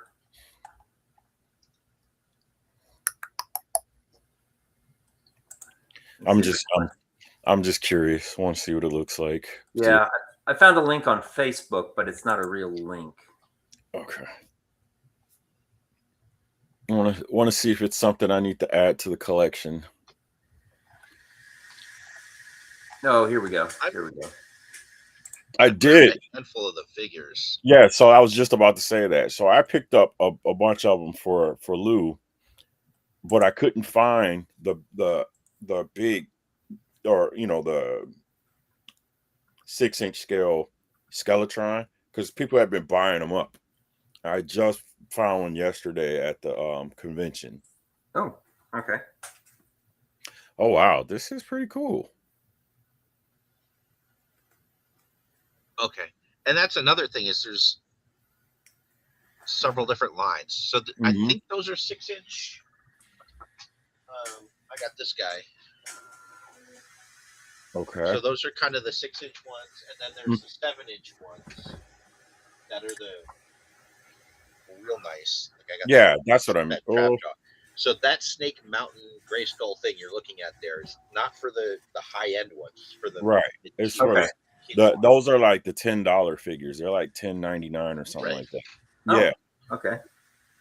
Which I think is a great price point. Oh, that's a good price point. It's not bad. I think kids could actually play with those, and they're fine. They're totally fine. I bought a bunch of those, so I mean, I'm not mad at those at all.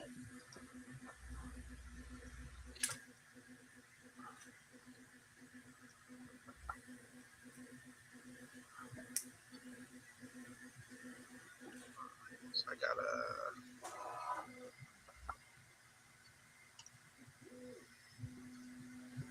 I also got a box of the latest Super 7 O-ring wave.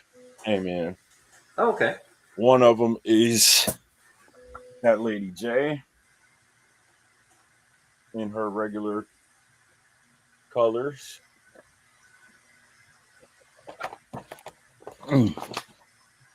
While Mark's spinning his wheels over there. Get a look. Yeah, so who? Okay. Nice. Who else was in that wave? So there's the Gone Fishing guy. I think that was supposed to be Deep Six. Oh yeah. And then there's the Cobra Viper.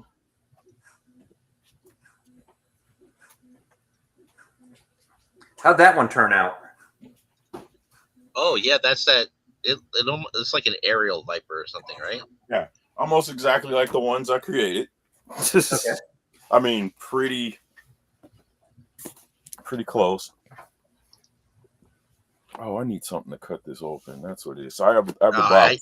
I stopped sharing so you could make them big. Is it like you need to open the box they're in? Yeah, I just got it in. All right, let's do that. I'm gonna go back to work, and when you're ready, let me know, and we'll take a peek. I sure will. Just had to grab a X-Acto.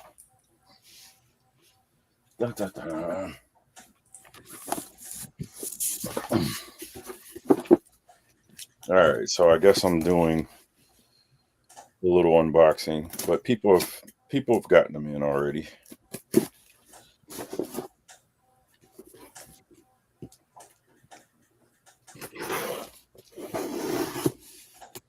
Yeah, this is going to be a tough one. Going to be a tough one because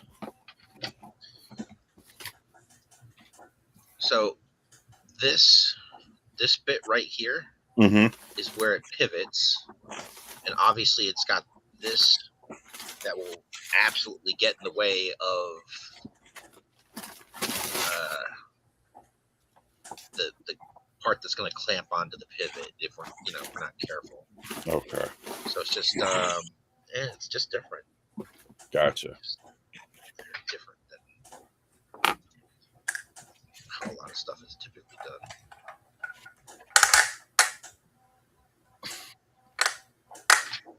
done. Okay. I got it open if you want to put me on full screen while you're still tinkering. Second. I need to finish the thing I'm doing. Okay. Right. Oh yeah, it's got the Zartan in that wave. He looks all right. Now, what all did he end up coming with? Because I remember the first pictures were weird, and they showed like arrows and not a bow. And no, he's got a bow, okay, and he's got the little backpack quiver type thing with the arrows in it. You'll see in a second. Oh, all right.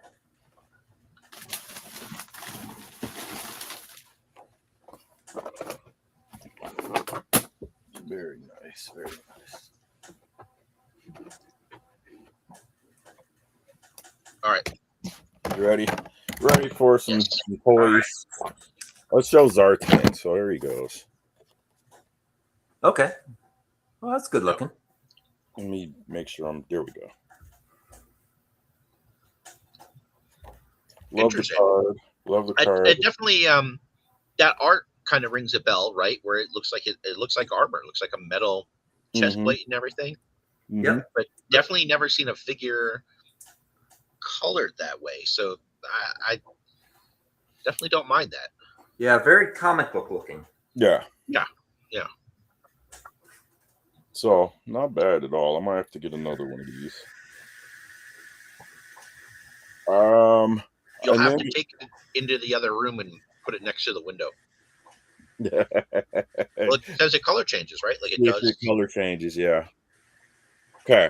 Let's do the Dawn fishing guide. Deep Six with his.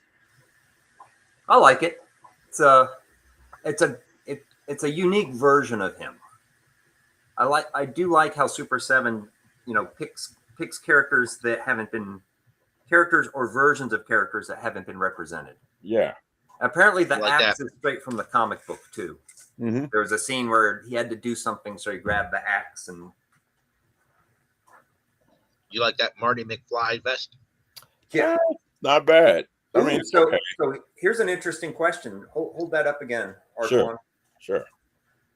With that, I wonder if that boonie hat will become a Snake Eyes Vietnam at some point. That's kind of small. They don't do a ton of retooling for this line. Yeah. I can't think of any that has jumped out at me in any way. So just paint his hair blonde and let it ride. Yeah, and then they could do what they did with when Hasbro released the figure and kind of darken out his eyes so you get the perma shadow. Possibly. Not quite a boonie hat. That's what I'm saying. I don't think it's big enough. It's more just your fly catcher fisherman hat type. True. Deal. And so the last one. So I showed the Lady J, but I'll show it again. And as far as an official release, this is probably one of the better Lady J versions. That does look good. It looks good. Okay. I like the spear. Like, have we ever gotten a good spear for her ever? No, not like no. Even the like the classified version we got, like what she had, like it wasn't a spear, was it?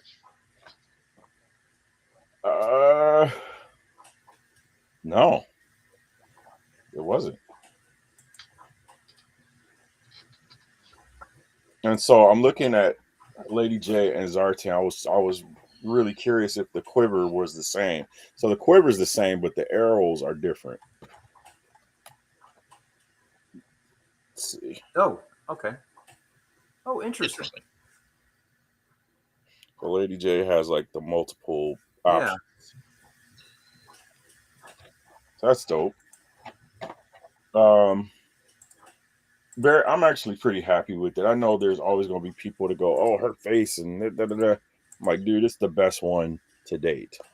Yeah, even the classified one, everyone said she looked like Michael Cera or some shit. Okay. Yeah, I was like, as a kid, I wasn't really into Lady J. I think because of the short hair. I don't know. For some reason, I didn't really care for her as a kid, and now I think she's just smoking. Smoking. All right, and then that's the Gunner Viper, which I've already made a couple of these, so it's just going to add to my troops. Yeah, not bad. Almost, it's very clean. And mine is like, I see. Well, the real difference is that it doesn't have symmetrical wrinkles in the clothing. Right. Yeah. No, it doesn't actually. But mine, this guy is skinny. Is all I really got to say. little thin. His legs are super skinny. Mine is a little bit more. Looks like he's hit the gym. But other than that, uniform is almost exactly spot on. I like the one that I did. This, like, they will match up really well. And I got a couple because they're Vipers. I'm gonna probably get like 5 of them maybe.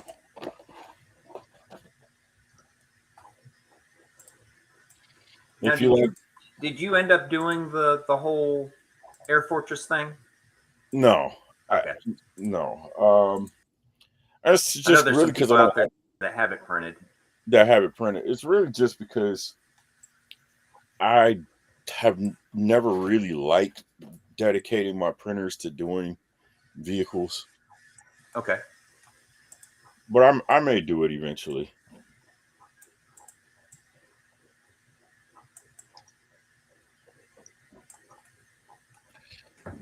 So I thought, I mean, that's a good wave, and then if we get the Ninja Force ones during Joe Fest, that'll be dope.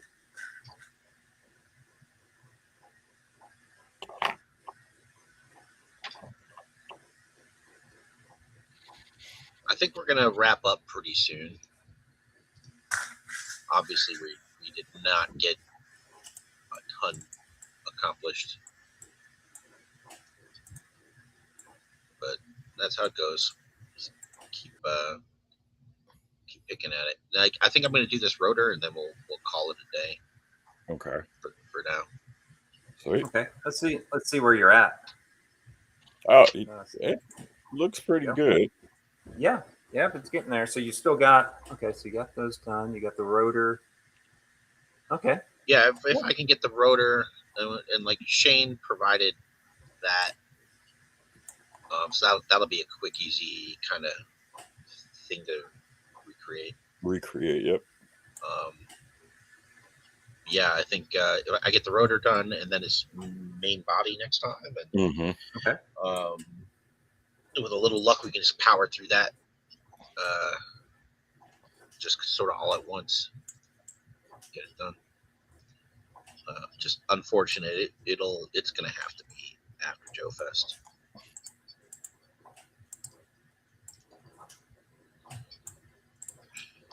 This is the thing. Yeah, I'm not sure how this one's gonna work. So normally you'd have something like this, and it'd be a little mushroom cap out here.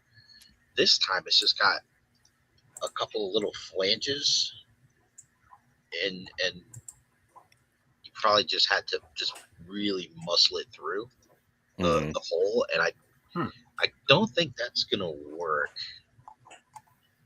But we're also going to be making this bigger, so this might be a thing where prior to printing, we just make this whole part kind of different. I'm gonna, you know what? We're just gonna lean into that right now. I'm gonna make this significantly bigger.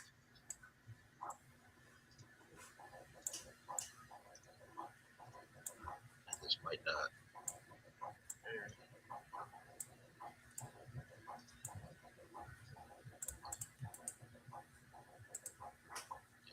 This is another one where I'm gonna want a little extra tolerance in there because it's gonna have to spin.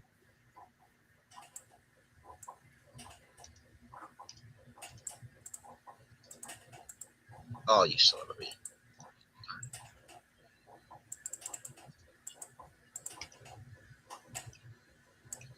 So I'm gonna split this cap right there.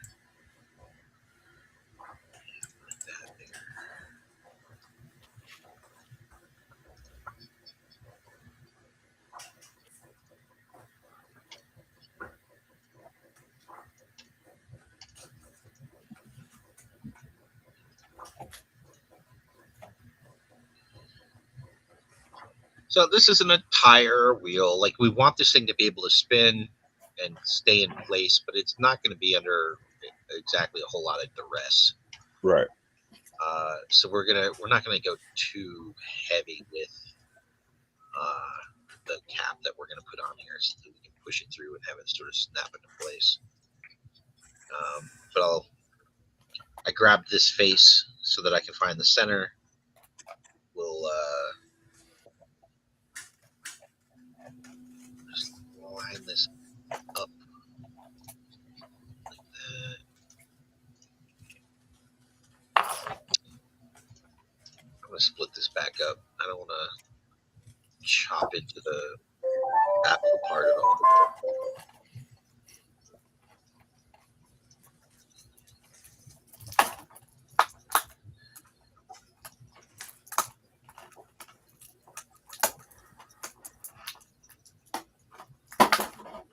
So when we do a mushroom cap,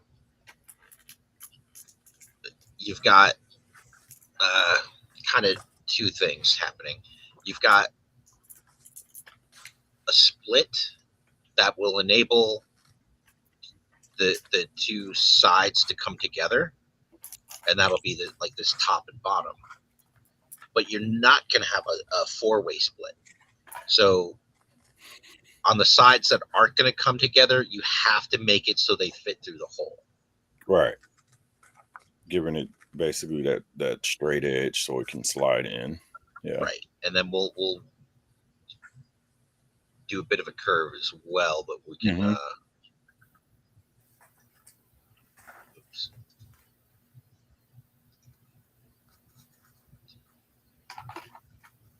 And then the space that you cut has to account for this width and this width. So it has to be a bit more than both of those added together.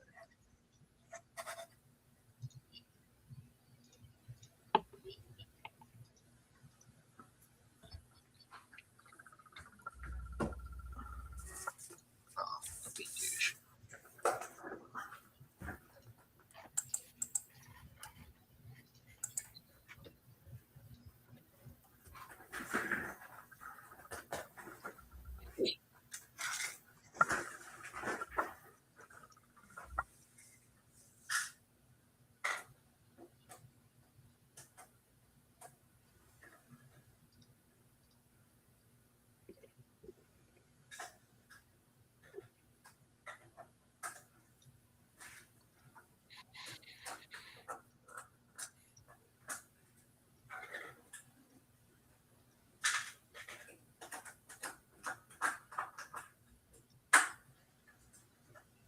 So it might be a little tight, like here, but I'm willing to say this is worth a try. And I always do this. Give it a bevel inside here for strength.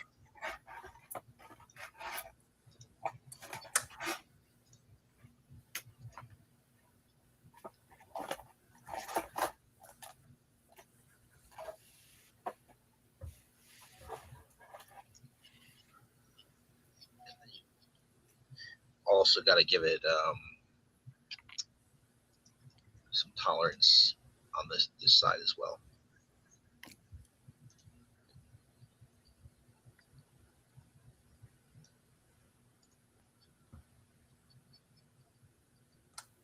All right, so what's this thing actually look like?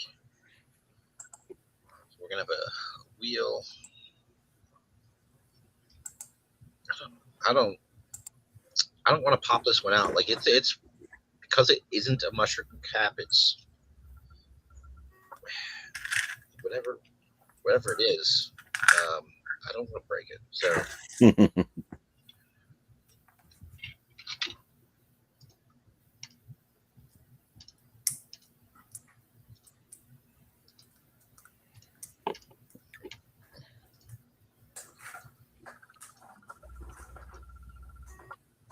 so what I'm doing is just adding a little tolerance on this side as well.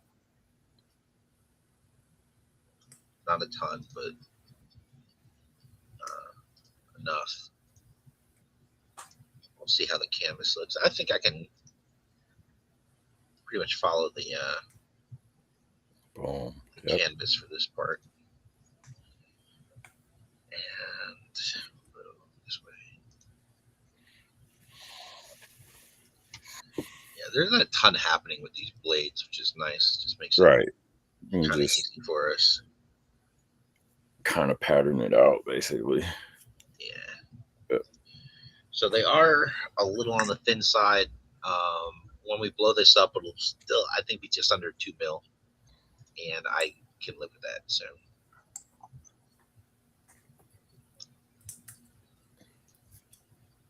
I probably made that too big for me. Yeah, let me back up a little. It does need to be contained within.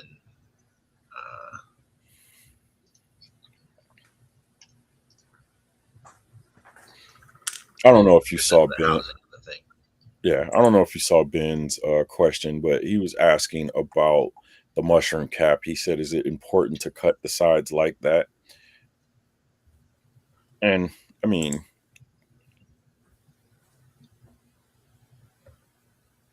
if you wanted to slip through, yeah. Yeah, if you don't trim those sides, it will not fit because there's no give at all. Like from this orientation, it's going to give top to bottom because we cut it here. There's no give from left to right. So if it was out there still, it could not fit through the hole. Through. Right. Yeah.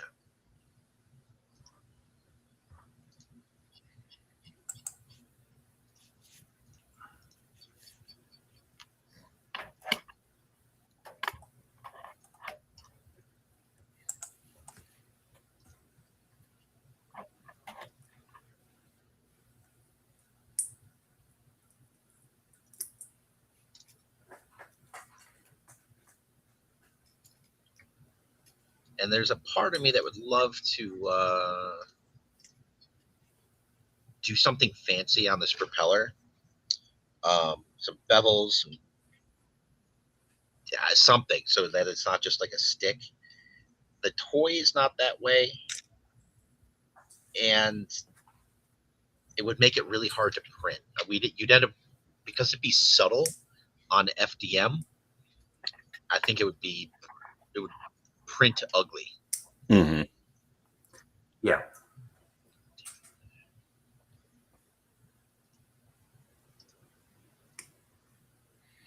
Dude, I just did that. Like, here, cut this thing using this face. All right. And this is why I think we're gonna wrap this up here in a minute, because I'm starting to get a little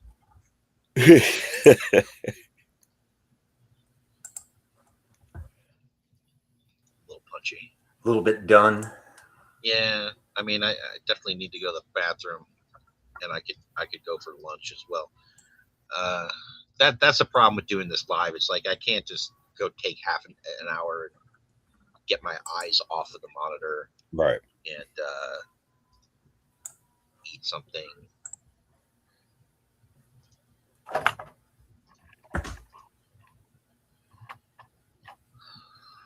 circle.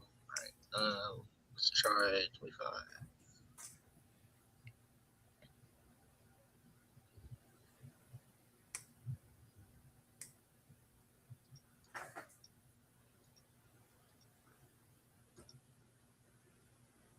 I love how when you hit the right number, it kind of snaps into place. Yeah, it's so pretty there's cool.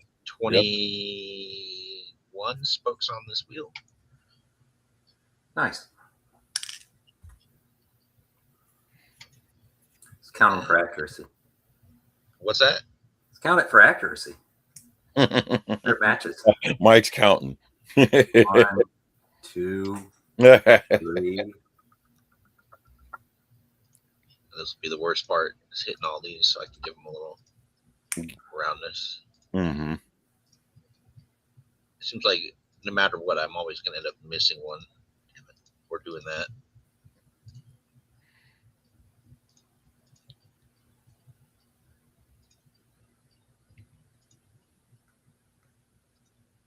What's the count, Mike? Did you lose count? Nope, gave up. Oh man.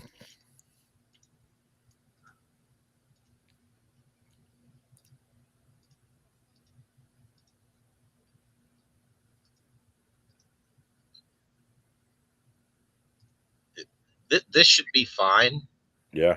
but this is also a situation where when you grab a lot of stuff, you increase the chance of the software just being like, no, thank you, No, I'm not mathing. not doing that. Yeah.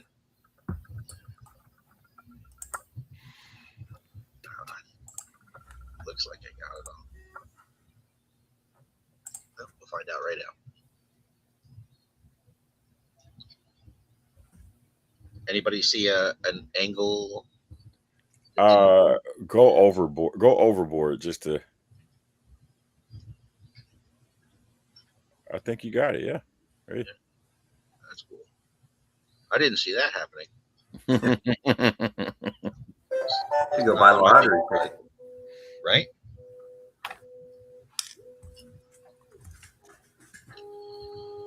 So let's talk this out. Mm-hmm. On this side, on the toy, there's no detail. Here it is. There's no detail except for the spike. Right. On this side, there's a bunch of detail and another spike that you would use to actually grab it and spin it. And spin it. Yeah. Which it does. Mm-hmm. No detail, like nothing, like flat like this would be great to print it nice and flat. All these spikes are going to so much like support and nonsense. Yeah. I think I'm going to split this thing in half And just make 2 pieces. So yeah, you can print flat. Yeah. Gotcha. Or Because, how about this idea? You put a hole on the other side. So except for the hole, make it about a millimeter deep, and then you could print a rod or a cylinder to then install into it. Push it in from the other side. mm-hmm. Because the problem with printing it, the problem with splitting it in half is you're going to have to really be careful about aligning it when you glue it. Well, if I do the split, what I'll do is my little 3.4 mil hole where I can pop my little styrene rods in to align it. Oh, okay. Yeah, that, like if I have two parts that have to align, that's just sort of my go-to now. Mm-hmm. Okay. Is building in some notches, something where I can add some type of something to make it snap into place. Yeah. My issue with what you're suggesting, Mike, is that this is small, and I think it would be prone to fail because of it. Okay. Now you're kind of the teeny tiny part expert. Yeah. Certainly more so than me. But my experience on these machines has been that little parts like that tend to have more issues than I want to deal with. Okay. But would it be little? I mean, when you're printing, you're going to be printing it in classified scale. So how little? Yeah, and I may try to make that a bit bigger, but I think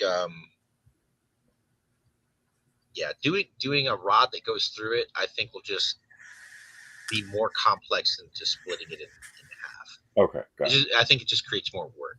Okay.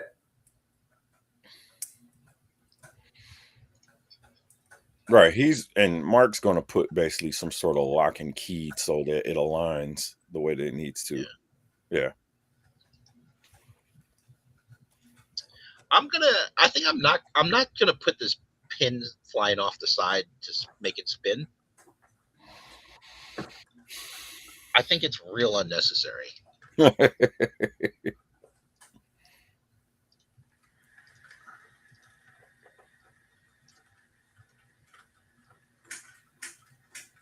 mean, we've talked about them before. At the end of the day, no, we're not playing with this stuff. Like it's,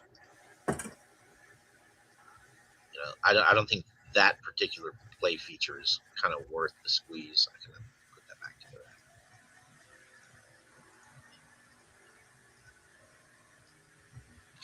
Or you could just put a little motor in there, a little servo. Make it go on its own. Yeah, I know you're kidding. I but, am.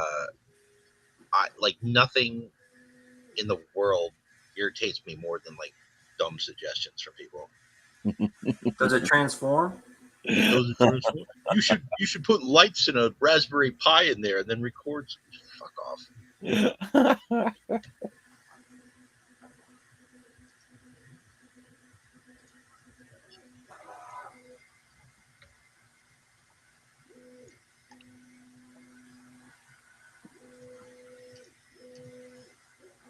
It's like, and that's a big part of it too. It's like I'm gonna put 30 hours into designing this thing, and then but there's gonna be a bunch of people who don't know how it works, don't know how much effort went into it, and they're not gonna look at it and go, "Oh wow, that's awesome." They're gonna go, "Oh, you should have did this." Yep. Yeah, that drives me. Yeah. Hey, Mike, how many of these are there? Let me count. Wrong. There's 8. 8.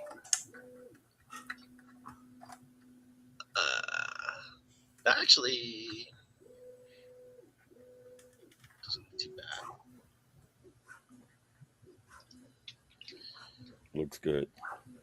Yeah.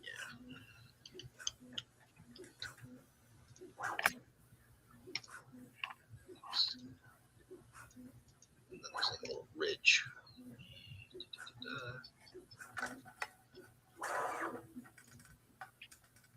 Oh, you screwed up. Turns out there's only 20 fins on the propeller. You're gonna have to redo the whole thing. That's how you'll get past the copyright ding. Oh, this is something completely different. It has 21 fins.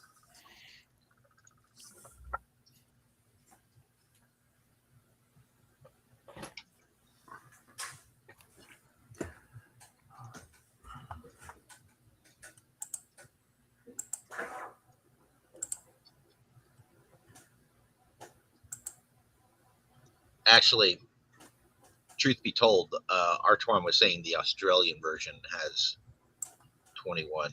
That's what I'm ultimately going for. Oh, there you go. Yeah, made more sense to just do it that way.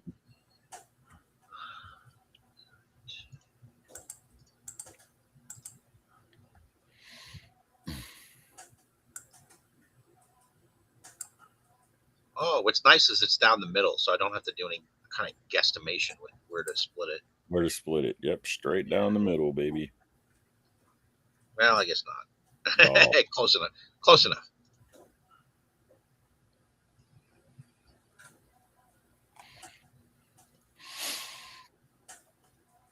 Okay. Now, I'm not going to add my keys in there yet because that's just extra math. I'll do that at the end because I know 3.4 mil is the number I need to use. So there's no reason to plop that in there prior to scaling it up. I'm going to make that part green. It makes me feel good.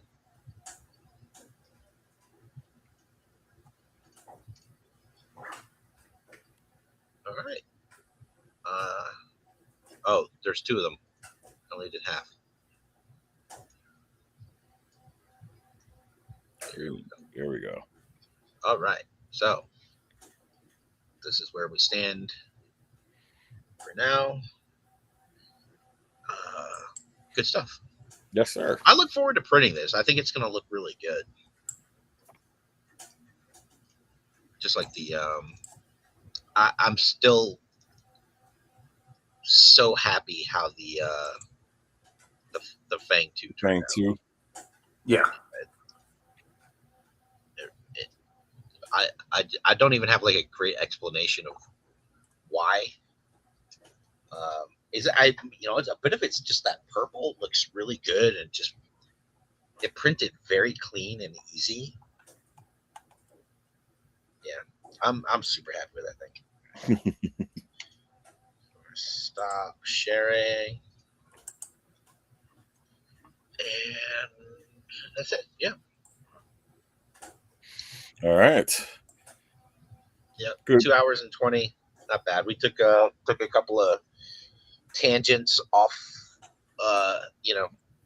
off of the work to look at figures and whatnot. Yeah. So anybody who's hanging out, thank you. Happy Father's Day. Yay. Artwann, I'll see you on Friday. Mike, I'll see you Saturday. Saturday. Yep. Yep. We've got we'll be part of the Audible Interlude panel. First thing Saturday morning at 10. Sweet. And I think it's going to be in that panel room. I think it's in the same room where we're doing the custom class, where like if you're coming from that main lobby of the hotel, like where the elevators are, you head down the hallway, you make that right turn to head towards the convention center. And it's that corner room. That big room on the right before you get to that upper level where they had sales and stuff last year. Yeah. Yep. And that used to be the panel room. But that used to be the panel room, and it was terrible. Yeah, it's not a good panel room. No. There's too much light coming in. There's too much noise from the no floor. audio, no. Yeah, there was no AV at all. Yeah, it was awful. Yeah, so good on Ed for kind of putting the panels in a better room, and then they can squeeze some more vendors in up there. So it works out. Getting excited. Hey, safe travels. As long as the travel goes well, it's going to be awesome. Yep. I've been stressing the flight part since Saturday. I think I started getting myself all stressed out about it. I don't I used to love flying. I've been all over the world, and now that I'm old, I just I don't like it. Partially because the seats are so uncomfortable. I fly cheap, so the seats are terrible. And then I'm, I don't know.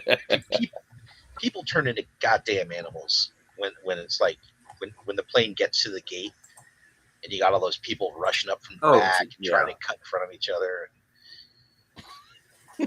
What are we doing, people? Why aren't we walking through a transportation device yet? Right, that's what we need. Nice Can you imagine just teleporting to the hotel? Right. Nice little portal. Just walk on through. I'll settle for goddamn flu powder at this point. I don't want to fly anymore. Nice. I'm glad you got that joke. Just don't go diagonally. Diagonally, yeah. Good for you, Mike.